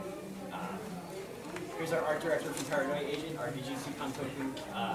Not an art director in the Western like film or animation sense, because someone who like concept art and things like that, and so because look and feel. The art director is essentially like the animation director, but for background. So they will correct or send back bad background art. I don't think I actually have time to show this clip about the background art director.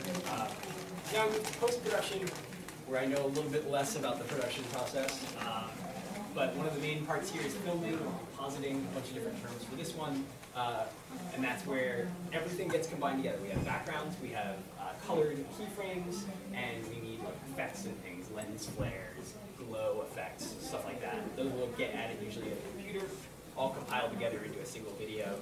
It also needs to have like the final edited version based on the animatic. You need to add sound and edit the video down to like the final rendered file, whatever the format needs to be. Here's a clip. There's some coloring and the compositing step.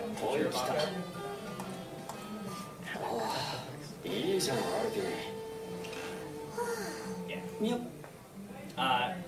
And And then there's sound, which incorporates a number of things, not just voice acting, but voice acting is a major part of it, obviously. Also sound effects, which will sometimes be done by a different studio from the people doing voice acting, and obviously mixing and mastering it, making sure all the sound levels are correct. This is a shot from Chiribako of the sound studio. And usually the sound studio is a separate studio that gets hired by the animation studio. It's not usually done in-house. But the director will be present for the voice acting sessions. Just some examples of voice acting. The term for a voice actor in Japan is seiyuu. Fairly common, I think, among American anime fans. And some differences between like American voice acting and Japanese voice acting, namely that in anime voice acting, the actors are, for a scene, are usually there all together. It's an ensemble recording, which generally believed to provide like a better rapport between them, so it's kind of like more conversational. In American anime dubbing in particular, that almost never happens because of like scheduling issues. It does sometimes happen in other voice acting. And yeah, usually they'll be directed by like a voice director or sound director, but the series director will also be there to provide feedback on what they're looking for. But they're not usually specialized in dealing with actors. Here's our sound directors from Paranoid Agent Chiribako. That's the Onkyo counter. Similar to the animatic, this is an example of some of the unfinished animation that they act to in Paranoid Agent. Whoops. They didn't finish. Skip a little further. Yeah, so it pretty much just goes all the way down to like storyboards. They didn't even finish the keyframes yet. So now we're done. We've put it all together. I'm gonna kind of skip some of like the video editing portion, but we've got our final file that we're gonna send off to the TV station, and now we do a preview screening where all the big important people who care about the money and stuff take a look at it. We have a producer, we have the director in the middle, and then we've got a guy who's like a higher up kind of executive producer, right? And they all watch it together. The director's about to cry. You see, like, he likes this scene. He's the best. And now we've got to send the video to the TV station. We're making a TV show. Sometimes this happens on very, very short deadlines. This is, I think, very, very rare that it comes back. Usually it's within like a couple, or it can be within a couple hours that the episode gets delivered. I should be clear that it's not, they're not producing it on a week-to-week basis. So these things are started months before, but they're staggered. Each episode is staggered, and usually it comes down to the line where they're delivering it the day of, sometimes like within an hour after the broadcast. Which sometimes also delays like the video streams that you get on video streaming sites if they're that late. Now our production assistant is thanking everybody for their hard work. Awesome. Now we can celebrate. Right? Oh, never mind. We got more episodes to work on. Here's a shot where they, in Chiribako, where they're celebrating the premiere of the first episode. This is the end of Kill la Kill, where the entire staff finally gets to rest and doesn't have another episode to work on immediately afterward.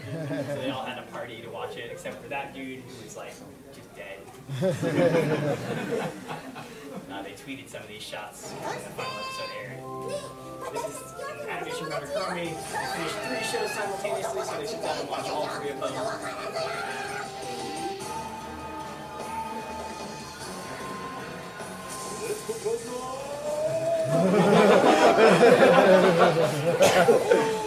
Very common for everybody to sit down and watch their work, right? Because they all spend so much time on it.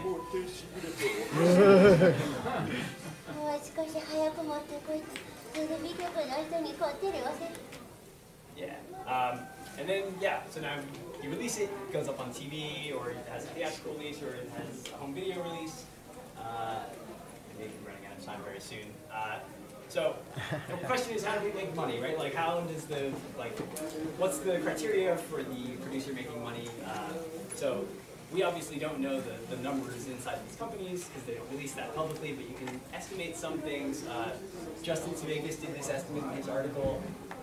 Because DVDs are very expensive in Japan, they can cost like somewhere around $70 to $90 for anime DVDs especially. It actually doesn't take all that much to break even for like an average show. Let's say it's like a 13-episode show at some sort of average cost to make it. It might only take about 8,000 total units sold to make your money back.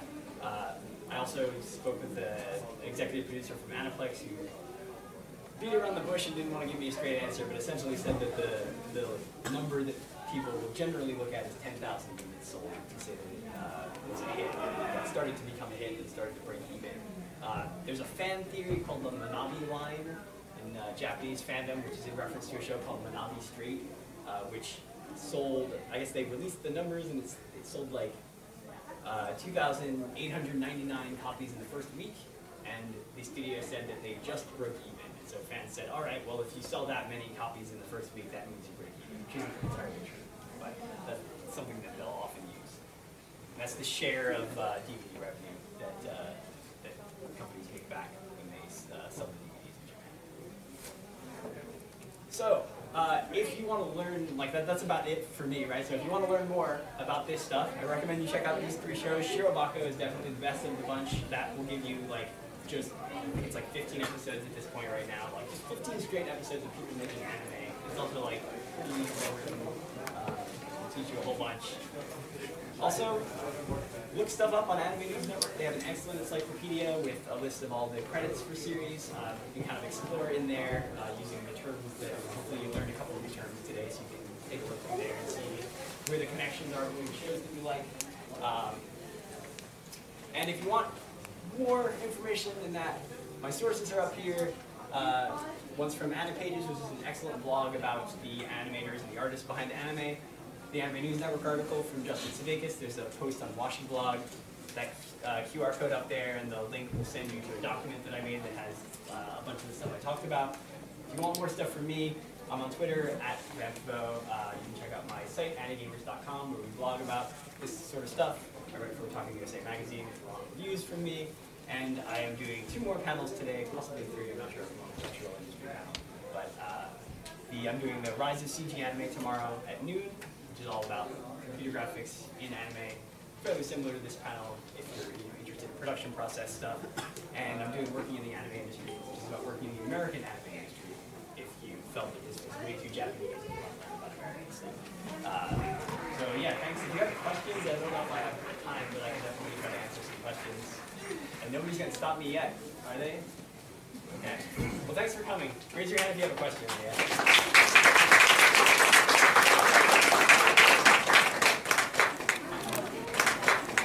Use this one. This one sucks. Batteries off. Okay, you get just that one. Say, hey, I'm Spike Vegeta. Wow, that's not okay. Hey, I'm Spike. I don't even need this. I mean, the room is small enough. Screw mics, go. What's up? Hey, what's up? I'm Spike Vegeta. Hey, yeah, I primarily speedrun the Kingdom Hearts series, Rayman and Donkey Kong Country series, and yeah. I'm Fullerton. I speedrun all sorts of crap. A lot of indie PC games, Bastion, Escape Go 2, Transistor. I've also done Super Mario Brothers and was really bad at it, but that's part of the course. Nice. So yeah, I mean, you got an hour here. You got questions. Let's get back there. Captain Enthusiasm, what's up? I was always wondering, ever since I saw my first speed run of Super Mario Brothers 3, he did it in like less than 12 minutes. I was wondering how many weeks/months it takes to say learn to go through Super Mario 3 in less than 12 minutes. How many weeks it takes? Yeah, how long does it take? I mean, it depends on the game. It depends on how technical the game is with like the mechanics. Because like Super Mario 64, for instance, you would take like there's a lot of movement options in that, and a lot of ways to like break the game. So and it's just longer. So it takes like years for people to really get like top level with that. I think everyone who's at the top competitive level for Super Mario 64 right now has been playing like at least 2 years. Thousands of hours. Yeah, thousands Not of hours. For some games, like, we wanted to run, like, what was that meme game? We only had one. You have to burn the rope or something? That's like a 30-second rope, and I think someone did it in like a day, so. Yeah, for something like Super Mario 3, I don't think for the standard 80% it takes like that long to get really good, like in the 12-minute range, but for something like under 11, it would probably take like months, if not a year. I've always been a believer with speedrunning that you get better, even though they are so apples and oranges, you think, okay, running GoldenEye would not make me better at running Donkey Kong Country. But actually, I think a lot of the same types of skill sets and just mainly your mindset and how you practice your game, how you learn it, learning the best way. I know a lot of us have implemented emulator practice to use save states. Like we'll say, okay, this certain jump always screws me over in runs. I'm going to sit here and I'm going to practice this jump for maybe an hour. It's literally we get really interesting streams of just watching us do this jump over and over again until it's such muscle memory you don't even think about it anymore. So yeah, you know, if Mario Brothers 3, if you're specifically asking for, is your first game, it's probably going to take you a lot longer than if it's your, you know, 7th, 8th, 9th speed game, whatever it is. Mario 3 also has a lot of auto-scrolling, the tank levels in particular, so generally you've got those optimized pretty fast. As long as you know how to not die, then you're going to do that as fast as the world record holder. But then you also have a lot of other levels that you have to worry about, obviously, that are not auto-scrolling. Pretty precise, not auto-scrolling. So yeah. Is there like a big like separation between the people that are really good at execution and the people that are really good at finding new tricks? Yeah. Good question. There are definitely some speedrunners who would describe themselves primarily as glitch hunters, as opposed to actual speedrunners. What comes to mind is, you ever heard of Dark Spine Sonic? The Sonic Boom, Sonic 06. Oh yeah. Sonic 06. We don't speak of that game, thank you very much. Well, before speedrunning really got more mainstream appeal from streaming, he was mostly known for glitch hunting on YouTube. He would put like his glitch hunt videos on YouTube. So he's definitely more of the intricacies of exploits. Definitely. I mean, there's definitely some crossover. It's not just glitch hunters and speedrunners being different. I think there's more of that now because having to like spend time to be a top competitive speedrunner for a lot of games, you just have to do that nonstop. You just have to focus on the practice. Like years ago, I would do probably just as much glitch hunting as I would speedrunning, but if I wanted to be the best at my main games right now, I just don't have that option, so I don't really glitch hunt anymore. So people like mostly separate them, but yeah, like I don't know. We wouldn't be where we are today without people like Sockful and Dark Spine Sonic. Like they just break everything for us. Make our games a lot better to run. It's go ahead. Yeah, it's not just a dichotomy either. Like it's not like there's a guy who's only ever glitch hunting any game. I know one person who speedruns Mega Man 1, Mega Man 4, some things like that. He also plays Majora's Mask only to glitch hunt. Sorry, Wind Waker is what I was thinking of. And he doesn't speedrun that game because it's a huge time commitment. But he does a lot of work trying to find glitches for that game, and that's a valuable service. Yeah, it's really interesting. It kind of turns, I think a lot of people from the outside, they watch our different streams and they think we're extremely competitive. And you do have to have a competitive nature, I think, to really strive for world records or personal bests or whatever you want. But I almost view more as like every community, every little sub-community within speedrunning. You know, the Yoshi community, like, how tight are you guys? Something like this. Yeah. And like all the time working with one another. You know, you rarely hear cases of some people just like concealing tricks or concealing routes through games. You just kind of find in running games, my personal favorite aspect of speedrunning is routing. And not just like RPG routing, but I love when you're presented with particularly like a platformer and you're told, okay, Super Mario 3D World, we have to collect 170 of these green stars to get through the entire game. Routing out just what are the 170 fastest, what's the fastest movement off the path to just get this star. Finding stuff like that, I think is extraordinarily fascinating. Even stuff like just how to get through a single room as fast as you can. You know, like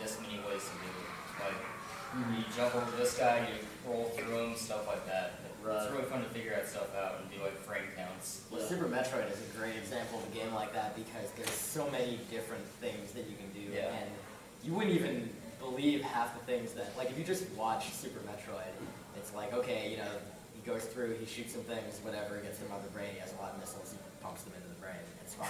But like, there's so many things that go into doing that, and having the right number of missiles and the right number of super missiles. The route for that game has changed a lot. Yeah, it just had a huge overhaul in the last 6 months to be much riskier. Yeah. But yeah, I guess to kind of finish the point of like, you know, maybe I like routing, maybe Illusion likes looking for glitches, Trihex likes running the game, whatever it is, and it all ultimately comes together. Some of you might be familiar with a runner like Cosmo, who does a lot of Zelda runs, and he's plugged it himself, talking about people like Sockfolder and a lot of other runners that, yeah, you might look at it, a lot of people when, you know, speedrunning was just getting big on Twitch, people were like, nice. Guys, come on, you're embarrassing me. But when speedrunning was getting big on Twitch, people were like, oh, Cosmo invented speedrunning, right? And he told you himself, no, the work of Ocarina of Time is from hundreds and hundreds of people over the years who have maybe found one glitch that led to another glitch, that led to another glitch, that led to the possibility that they were able to beat the game in 18 minutes. You know, stuff like that. So really the team aspect, the community aspect of speedrunning is a very exciting aspect. So yeah, even if you don't want to be the guy who has to go and beat Wind Waker in 4 hours and 7 minutes, that's not the only way you can contribute to it. Sorry if I'm a little stuffy right now. So you talk about glitch hunting, like where do you start looking for all these glitches?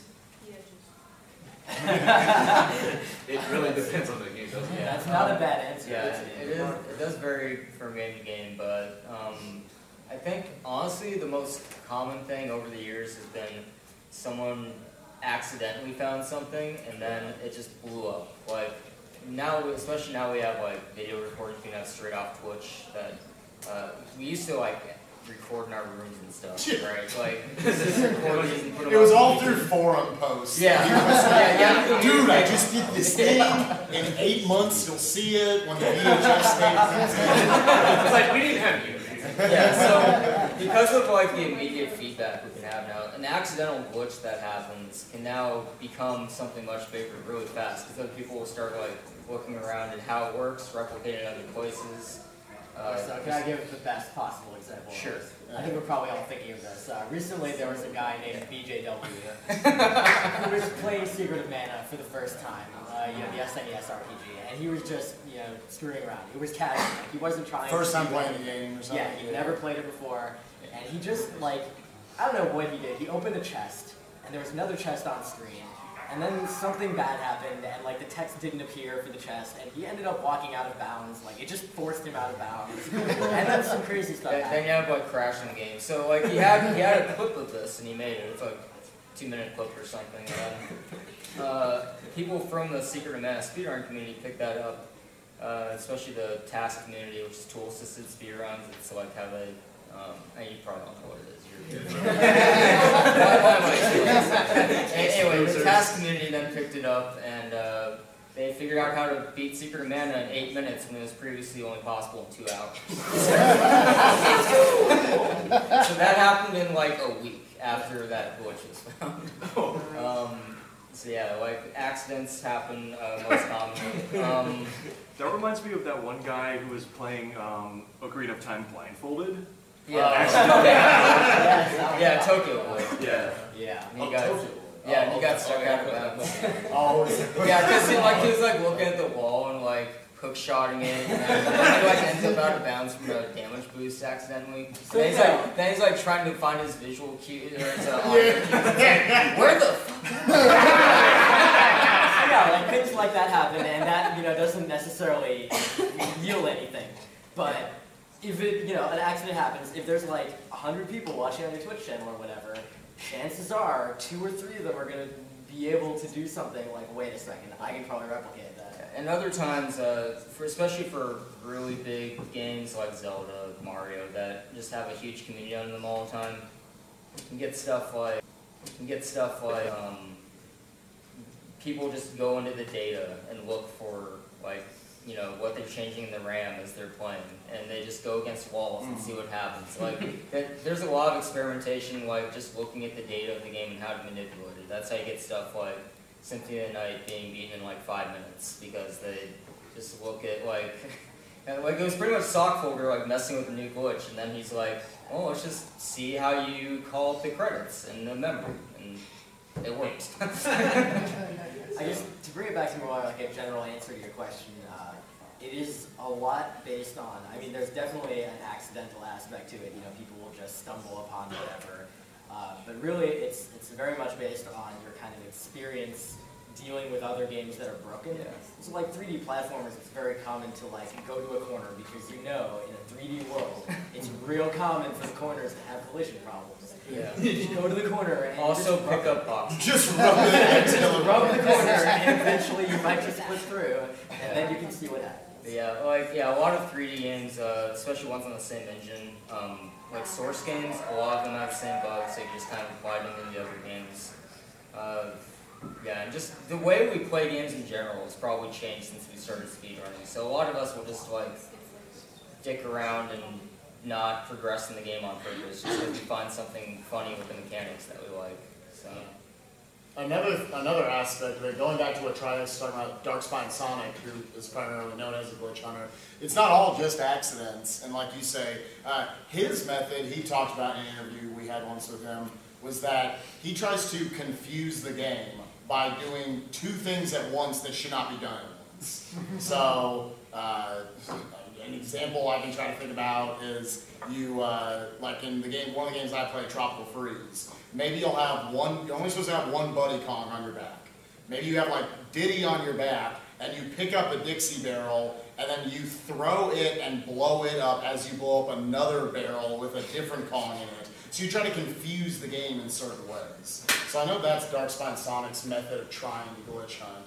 He's got a few more, it's not all just accidents to find these glitches. Yeah, man. Oh, yeah, sure, man. Yeah, in front. Oh, yeah, go for it. For some of your, for some of your speedruns, do you guys have any pre-game ritual before you go out and on stream, or?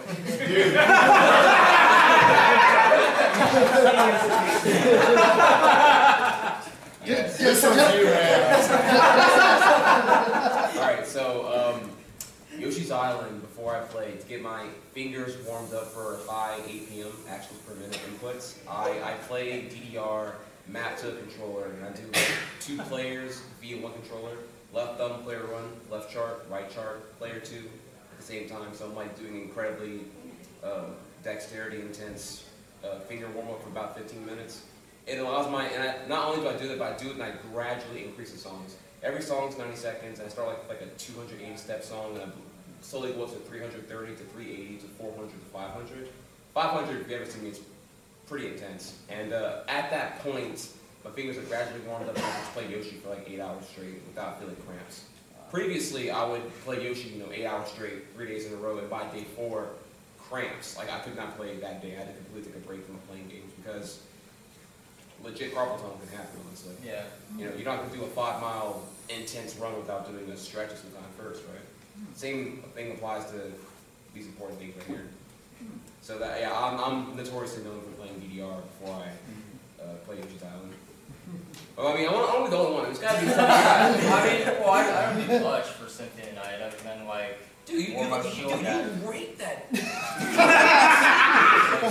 Okay, so like for Soken though, like what happens actually most of the time when I'm streaming it is I just go in and do a run, and then the first run I don't have any expectations. It's just a warm up. Sure. So then that gets my hands warmed up for mashing, gets my hands warmed up for all the D-pad nonsense. So I know both of us run, like with you, Escapeco, myself, Tropical Freeze. You both have like very kind of, they're platformers where that you can specifically focus on ILs. Right. Do you find you go through and you work all your problem ILs before you'll start a run, or you kind of jump in? Because that's what I personally do. I used to do that, and what I found was, a lot of the times in ILs, so individual levels, if you're not familiar with it, because it's kind of a niche in speedrunning, It's a concept where the level, the game is based on, you know, kind of discrete levels that are well separated from one another, and you can kind of play them independently and really try to optimize the crap out of each one.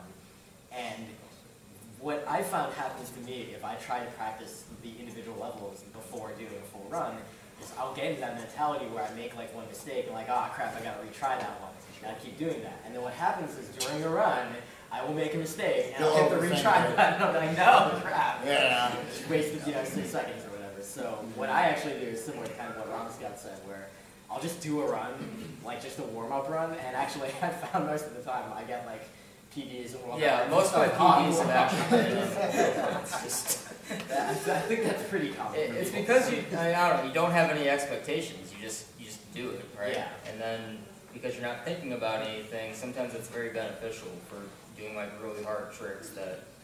It really is all muscle memory in the end. Like there is an aspect of, you know, not cramping your hands up and stuff, and that is important. But at the end, like getting a good run is pretty dependent on your muscle memory and just doing the right things at the right time. So the warm-up almost doesn't matter in that sense. I mean, because you literally, if you go on any of our streams and you look at our attempt counter, some of us will use that on live split, it's horribly inaccurate. But you'll see like Joden Stone, who just took the Ocarina of Time world record, it was 2,500 attempts he sank into that. And that's not uncommon. I know if any of you are familiar with Worcester, who does a lot of Pokemon runs. Yeah, he had like 12,000 on blue or something. Yeah, I mean 12,000 on blue, 4,000 on yellow, 8,000 on, you know, all of the different games. Yeah. So. But yeah, I think it matters more to warm up and do remind yourself of strategies to do when you're new to a game. When you're like, when you put like thousands of hours into it already, probably just going straight on the runs like won't hurt you. Yeah. What's up, man?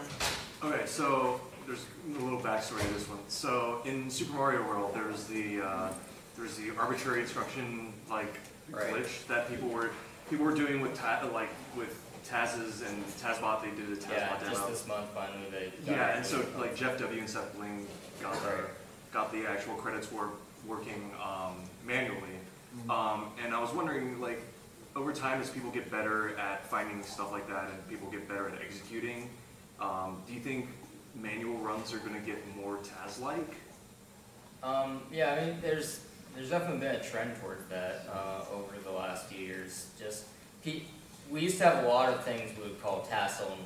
Like that's not even a term I hear anymore, but that was like a thing that actually for my particular game it held it back for a long time. Like all these tricks were task only until like 2010, and then it's like, well, let's just try this, right? And then you can do it, so it's not task only anymore. But I think like people. It might not always be like the best run for the game when you just do the try and replicate the fastest tasks. But there always will be like an interest in some people who will try to do that for a while. But I think generally there will always like be some other category for games that people will go to and be more competitive on if it's more fun. So even with that trend of trying to replicate tasks on console, basically, it doesn't really take away from anything else. That's great about speedrun. You know, part of the kind of the way speedrunning's evolved over the years is that it's gotten more and more specialized, particularly in the Twitch days. People will tend to pick a game and really put all the hours into that. It was, you know, in the past, it was pretty much unheard of for someone to spend thousands of hours on one game. They would probably spend several weeks hardcore on a game, get a good run. There would be tricks that, of course, were task only, and then they would kind of move on to the next game, and they would do that. And it was kind of projects where you would go project by project. Whereas nowadays, we have people who, you know, play Super Mario 64 for literally years. That's all they stream. That's just their whole thing. That's all they speedrun. And they're godlike at it as a result, compared to what we used to think was, you know, was pretty reasonable. So as that happens, as more and more people specialize, task only becomes kind of, you know, it's always been a relative measure. And it becomes more and more like, well, the threshold is, it needs to literally require like inputs that there's no possible way a human could time or something. Like left, right at the same time on your D-pad, which is usually not actually physically possible. That's the kind of stuff that is... I have seen Carl Sagan step on a SNES. Mostly physically impossible. Unless you really, really want to do it. Do you have think a question back here? Yes. You mentioned Symphony of the Night and Secret of Mana. Right. And it made me wonder, what can you tell us about how the need to level up in a game complicates the speedrunning process? Yeah, actually, some of the most recent improvements in Symphony of the Night were because someone decided to optimize what enemies we kill better, so that there'd be less level up animations. So I think like 6 seconds have been saved in the last couple months just because we don't level up as much. So yeah, it's definitely an important factor. I mean, it just kind of goes into the general routing process, though. There's always going to be some optimization someone finds somewhere, whether it's like less menuing, less level up, games that have that stuff. It's always an important part of the process, so it doesn't really change. You deal with the stuff more. Yeah, I think it's like, yeah, as an RPG speedrunner, I think we both probably find that like a lot of the times in RPG, you aren't looking at how can we optimize the number of level ups to reduce it, but we're more looking at if we only do the required fights, we're not going to get to a very high level, and it's going to be really challenging. How do you work with just that? Yeah. Right. How have you found that that affects the Kingdom Hearts speedruns? Yeah, speedrun both Kingdom Hearts 1 and 2, and there is almost zero grinding in either one of those games from a speedrun standpoint. And we run the games on the highest difficulty.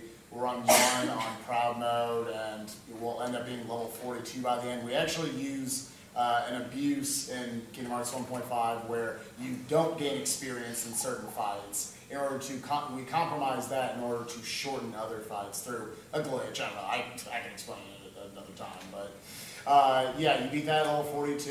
You beat Kingdom Hearts 2 Final Mix at level 34. These are far lower levels than people will be casually, but usually unless you can find that, especially in those games, that the developers actually sort of scale your character up to whatever the battle world level is, depending on what area you're going to. It's like, the difference, because people do level 1 runs of those games, where they just leave on EXP 0 the entire time, and they just stay at level 1, and you think, oh, well that's going to be terrible, they're going to be doing chip damage the entire time. It's actually not how it works. A lot of times, like, one example I bring up is there's a Genie Jafar fight in Kingdom Hearts 2. And we aim to be level 30 at that point. We have to do a very small amount of thinking. Not even grinding, just thinking. To make sure we're level 30 instead of 29. Level 1 does the exact same amount of damage to Genie Jafar as level 29 does. Because it scales you up in that way. And that's more common in RPGs than you'd think. It's not often just like, well, you're level 1, you're screwed. Sometimes with classic games, it's not as much the case. But we need to make sure we're at level 30, and all of a sudden you do like 1.5 times the damage for whatever reason. So a lot of times as we're going through, we'll think like, okay, we've got the ability to EXP boost, which if I'm at half damage, or if I'm at half health, then I can gain double the experience. If I do this in this one little fight, where if I take one hit to get into half health, then I can get level 18 or whatever it might be, the strength increase, and then that's going to speed up the very next fight. It's usually only linked between, does the little bit of time I give up right here net me more time in the boss fight that's coming up right afterwards? So you've got to come up with some reasoning for why really the difference between this strength increase or magic increase or whatever it might be is going to cut enough time off the very next fight to where that's going to be worth it. But like Rob was talking about, it all goes into the routing process. There are still some games, like I think Final Fantasy IV, a game like that, you still have to level up like 50 times the very end of the game to be Actually, Final Fantasy IV is a great example. I was going to use Final Fantasy I, which is really great. Oh, right. Final Fantasy I, you have to grind. Like it's impossible to beat the game. You specifically go fight monsters with a specific intention of grinding. There's no glitches. You just got to get up to level 16 and then pray things don't. Dragon Quest is like that. Like you cannot kill the final boss unless you're at level 18. Like it's just impossible. It feels like it's mostly classic. Yeah. Some of the newer Shin Megami Tensei games that are like styled after the old ones are like that too. Really?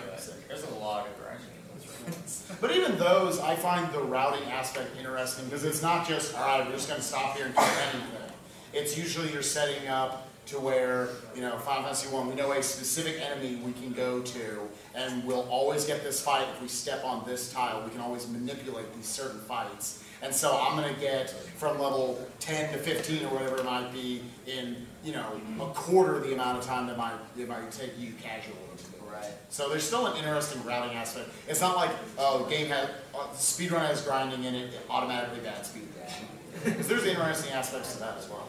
I think to wrap up that point, actually, Final Fantasy IV kind of shows a different approach to this because you do grind, but actually you're looking for a specific fight in that game.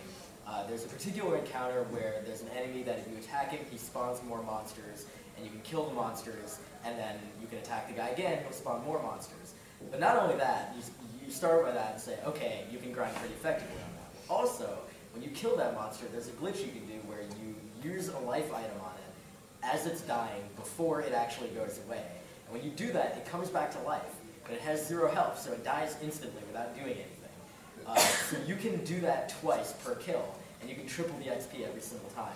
And so you basically have this, you're doing a grind, but you're exploiting this particular mechanic, and then at the end of the fight, you kill off all of your party members but one. And that's the one you want to level up. And he gets massive, massive levels. And then not only that, but the last party member that joins after this, you then also get a higher level for him because your average party level is higher. So, you know, you kind of look for ways to kind of get around this, oh god, do I have to actually go and just fight enemies constantly?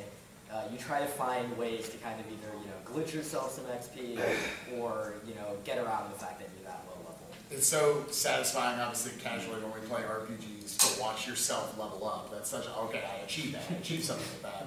And then to watch all of a sudden, like whatever it is, like Rydia or something, go from level 17 to 49 in the course of like 12 minutes, that's sexy as hell. All right. Back in the very back, yeah. How long does it take you guys to figure out like these loopholes or these shortcuts, especially in the JRPGs where you actually have to go and make progress? Sure. Well, it's yeah. It depends. It's very Or does it vary from game to game? Sure. That's the case with almost everything. Most games are very different in speedrunning, very case by case. But I mean, I don't know. It's an RPG question, I think. So all you guys. You know, it really, like you said, it really does. It's so apples and oranges. But yeah, I mean, it really depends on the number of people that are kind of working on the game. And of course, some games are just more broken than others.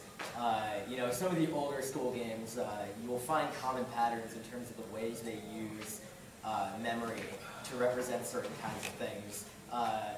I'm going to bring out this example. I love this example. In Final Fantasy IV, again, Final Fantasy IV is a great game, by the way. It's not only a fantastic casual game, but it's just loaded with like all sorts of glitches and tricks and stuff. It's our RPG limit break closer this year? No, it's the second to last. Oh, it's the second to last. Okay, so real quick, RPG Limit Break is going to be this awesome charity marathon that you should totally watch. Twitch.tv/RPG Limit Break, May 12th through 16, 2015. I'm sort of kind of helping running it. Anyway, so there's this mechanic in the game where you can cast a spell called Warp, and it takes you back to the last room you were in. And the game has a way of tracking all these rooms that you've gone through so that if you keep using Warp, you keep going back. But this is a SNES game, so there's not a whole lot of RAM. There's not a ton of space to hold all this crap in memory.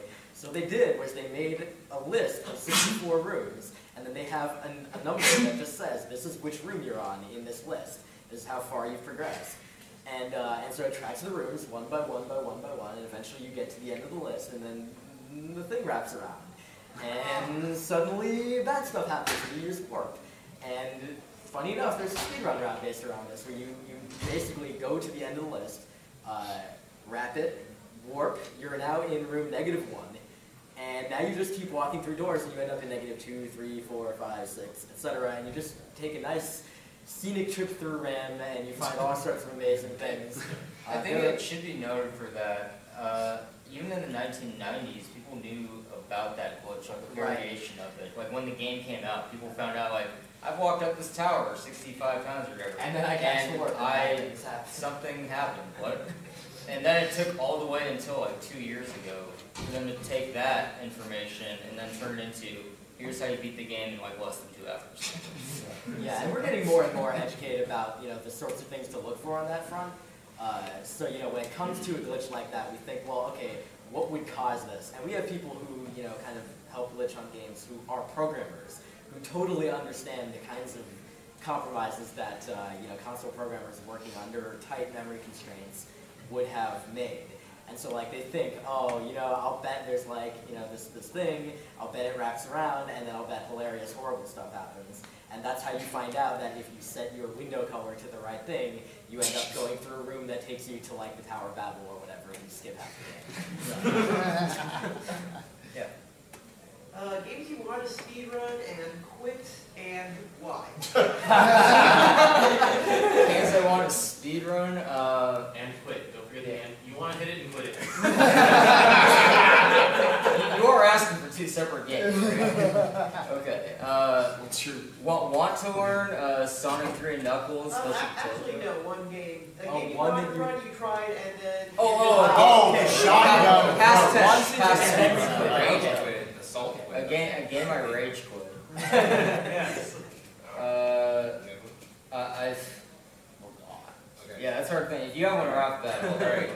So I had huge ambition to get into Sonic Adventure 1. Love the soundtrack, love a lot of things about it. Then I saw what Sonic's story involves. Just like every single level was broken, clipping, free falling out of bounds in Windy Valley to Ice Cap to Final Lake. Everything's just blind falling, clipping through. And I'm like, there's so little vanilla gameplay, just good old 3D Sonic platforming going on here that doesn't really interest me that much. So I just kind of backed off it. It wasn't what I thought it was. Okay. That's so my first speed game was Super Mario RPG. So back then there was a lot less understood about the game, so it'd probably be a lot different than what I'm doing now. But as maybe one of the main technique you need to do in that game to speedrun it is do 100 super jumps in a row to get the super suit.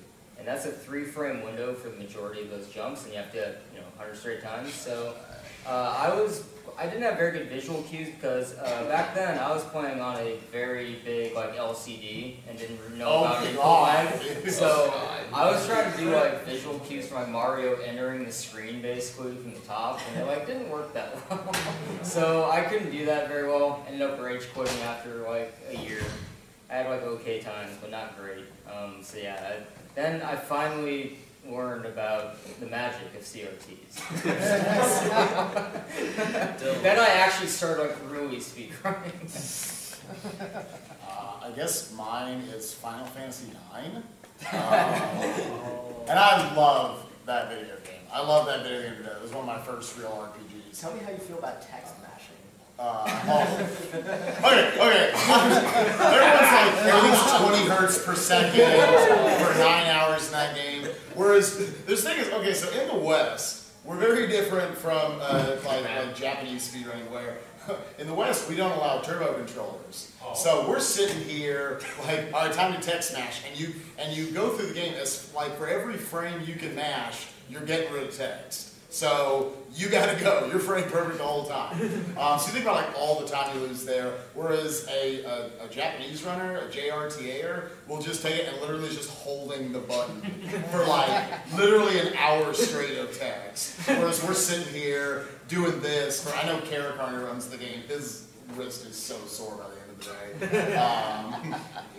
But no, that game was a nightmare. RNG. So each encounter you have is minimum a minute lost. Yeah, it's a minimum of 30 seconds. The fights in that game, so I don't know. It sounds like I'm gonna get into gross detail here, but okay. So in a lot of other if you speedran Final Fantasy VII, I know a big favorite for a lot of people here. That game, you almost think, oh, there's so much I got a random encounter here and there. Those are almost 100% consistent when you're gonna get battles. If you walk in the same direction throughout the entire run, you're gonna get the same encounter in the same 2 or 3 steps every single time you play that game, actually. Whereas something like Final Fantasy IX, the step counter goes back to 0 at the beginning of every screen, which means every screen you might not get an encounter. You also might get that encounter. So that means, Final Fantasy VII, the difference in how many encounters you'll have throughout it will be, I'm either going to get 76 or I'm going to get 78. It's something stupid like that. Final Fantasy IX, people have said they've gotten as low as 35 encounters in that entire run. Other people have had 100. So when you multiply that every single encounter in that game, because the encounters are so long, last over 30 seconds, if you get rid of if you just run away, you'll loading time. Instantly run away, but you never do in that game because they made Zidane or Zidane or whatever you want to call him. They made, oh, he's the thief, so he needs to have the flee ability. So we can't let them run away easily. So it's this big, long BS animation. It's like a minute lost every time. So when you do it, the 35 encounter guys saved an hour on the 100 encounter. That game is RNG. I love it to death. Real quick, can I just ask you, how do you feel about Death Guys? So Death Guys is a boss. Death Guys is a boss at the very end of the game who has an unstoppable, unpreventable attack called Meteor that always starts the battle. And you're like, the average level your party is going to be at is Zidane's going to be maybe like 34. The rest of you guys are going to be like 27, 30, somewhere in that region. And they all have maybe 2,000 HP. His Meteor will do a random amount of damage between 50 and 5,000 every single character. So sometimes you'll just get to him. You are 9 hours into this world record set. You are blowing it away. And I was like 15 minutes ahead of my personal best. He throws on the meteors. Everyone dies. Run is over. No save or anything. Done RTA that game at that point. So that happened once, I believe, to Caracard at the very end of a run, and then he just reset and did another run instantly. Which the only person I've ever heard of doing. Yeah, some people are stronger than others. They have nerves. Yeah, that's for sure. Yeah. I'm gonna real quick. Oh yeah, right. I'm gonna answer her question. Your range of the game. It's pretty quick too. It's Super Mario Brothers. It's really hard. I played it a lot. I got a 544, which is a full 45 seconds. 40 seconds off the world record. That's like 40 seconds off what I know I can do, but I just don't have the patience for it. That's all there is to it. Yeah, go ahead. Sorry. So I'm wondering, is it possible for someone to, say, have a full-time job and be a successful speedrunner? So that's the first question. Yeah. Second is, how do you explain your hobby to normal people? That's a funny one. I like that. Yeah. Mom Scout Cheats, don't ask him that question. What do your coworkers know about your job?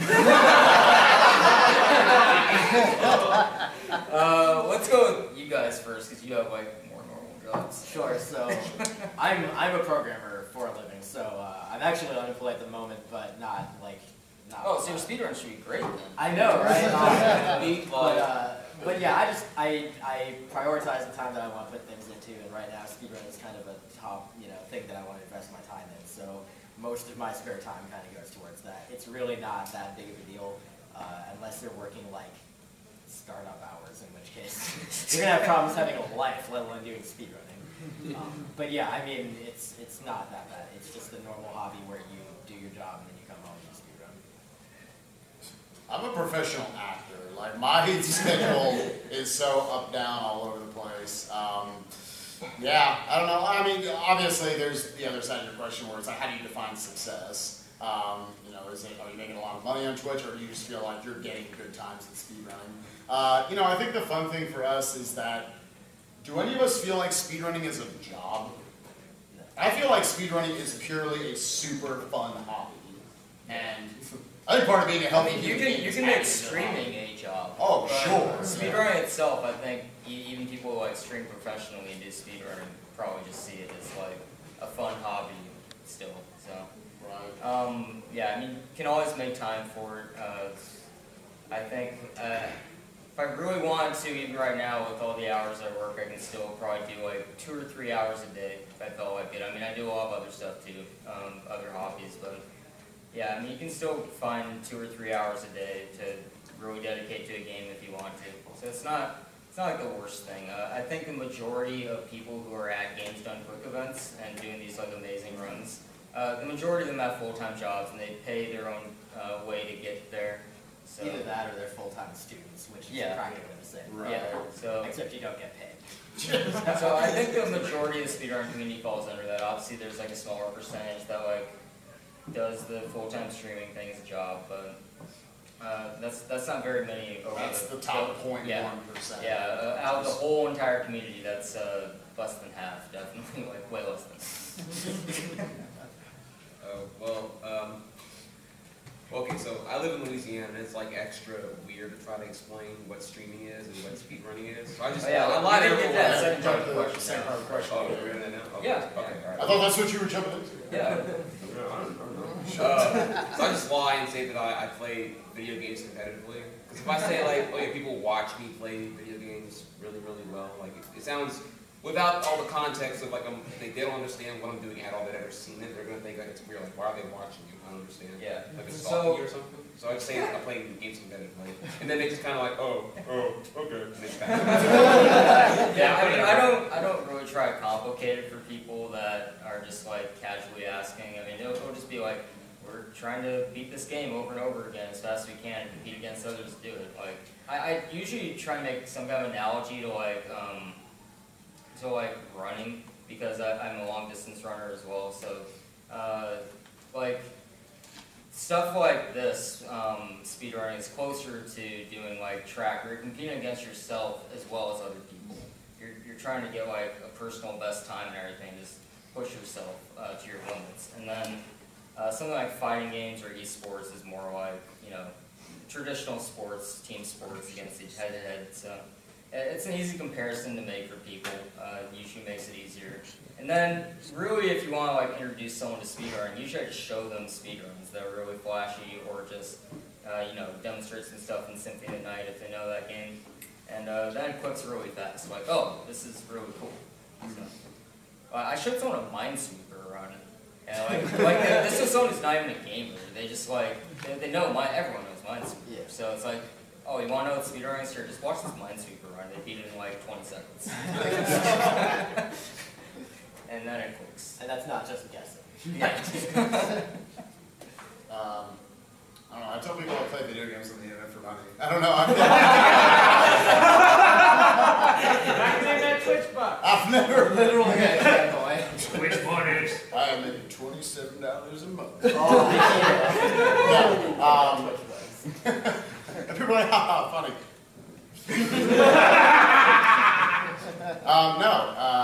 Thanks. I don't know.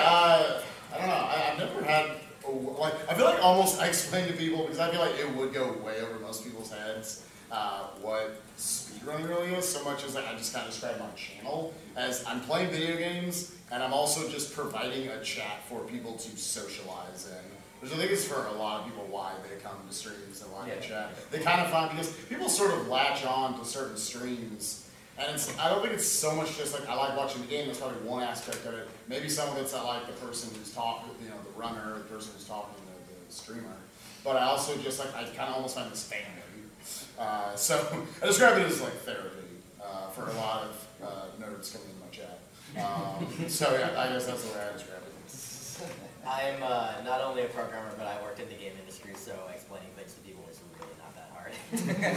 In fact, a lot of them have watched Games Done Quick events, and then I would go back to work after that, and they'd be like, oh, dude, I saw you in blah, you were running blah, right? Like, I hope you enjoyed it, I hope you donated. You're getting lots of money from the company for this.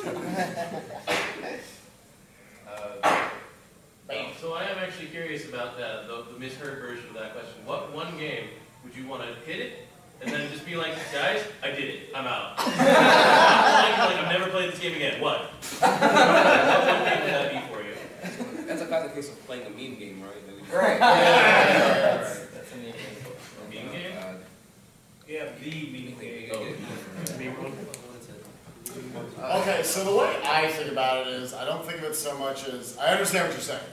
I don't think of it so much as a game, so much as I love just knowing random, crazy-looking tricks in games. Oh yeah, party tricks. Yeah, party tricks like we were talking about. And it's literally just like... Yeah, I mean, I've pretty much done that with Mario 64 and Ocarina of Time. I can do the, like, any percent routes, or, like, the 16-star route in Mario, but I never put any time into it.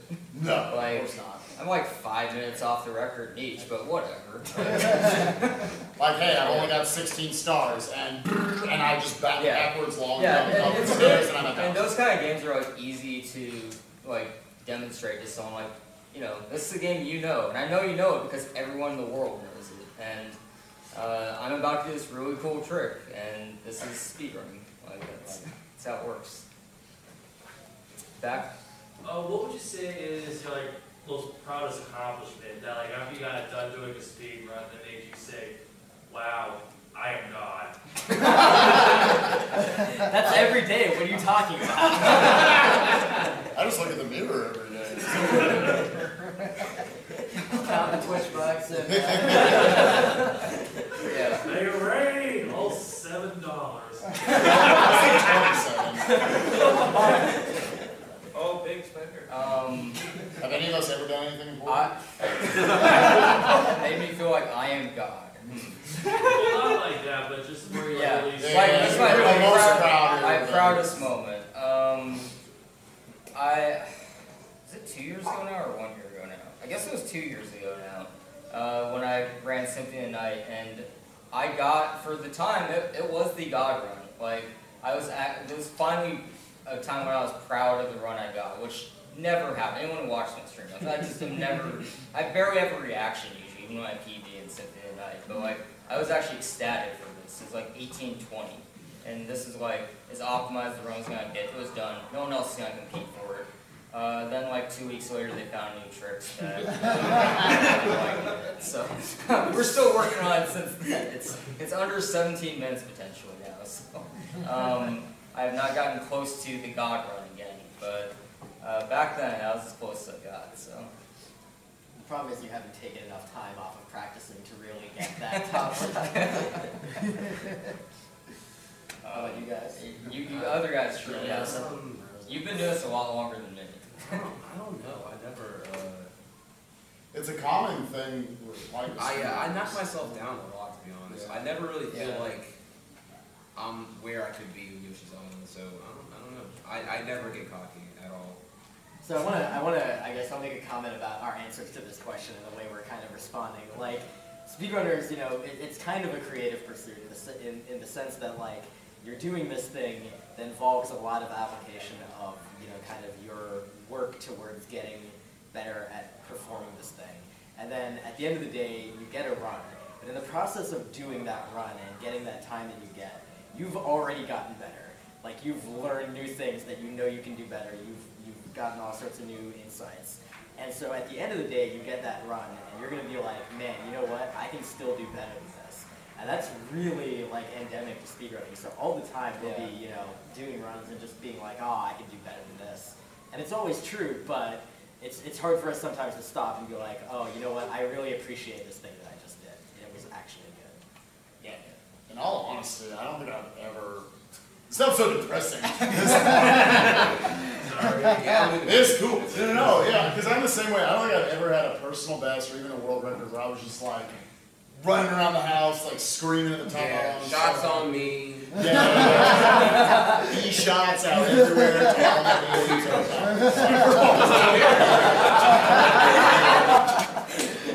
Probably the most proud I've ever personally been. I don't know if you maybe feel this way. Just like hitting 5-4 skip today, like in front of a lot of people in that like live audience setting with like all this pressure on you. I think breaking through in moments like that, when there's a lot of pressure on you, like in the Super Bowl, I'm gonna make a 3-finger catch, and like everyone's gonna be crazy. I'm gonna catch it on my helmet. Yeah, those moments kind of mean more so when I think. And also, like in total, like all the experience I've had with speedrunning, probably like hitting the million mark at the that we all that felt like the most surreal out of like everything I've ever experienced in a marathon. So yeah, it's not always just playing the game. It's being at the events and then like experiencing stuff with other people. That's really cool. I remember feeling super ecstatic when my buddy Michael Goldfish, who ran the opening run of Donkey Kong Country Tropical Freeze at Asian Q, he literally streams for like 12 viewers, maybe. No, that is absolutely an exaggeration. He streams for 6.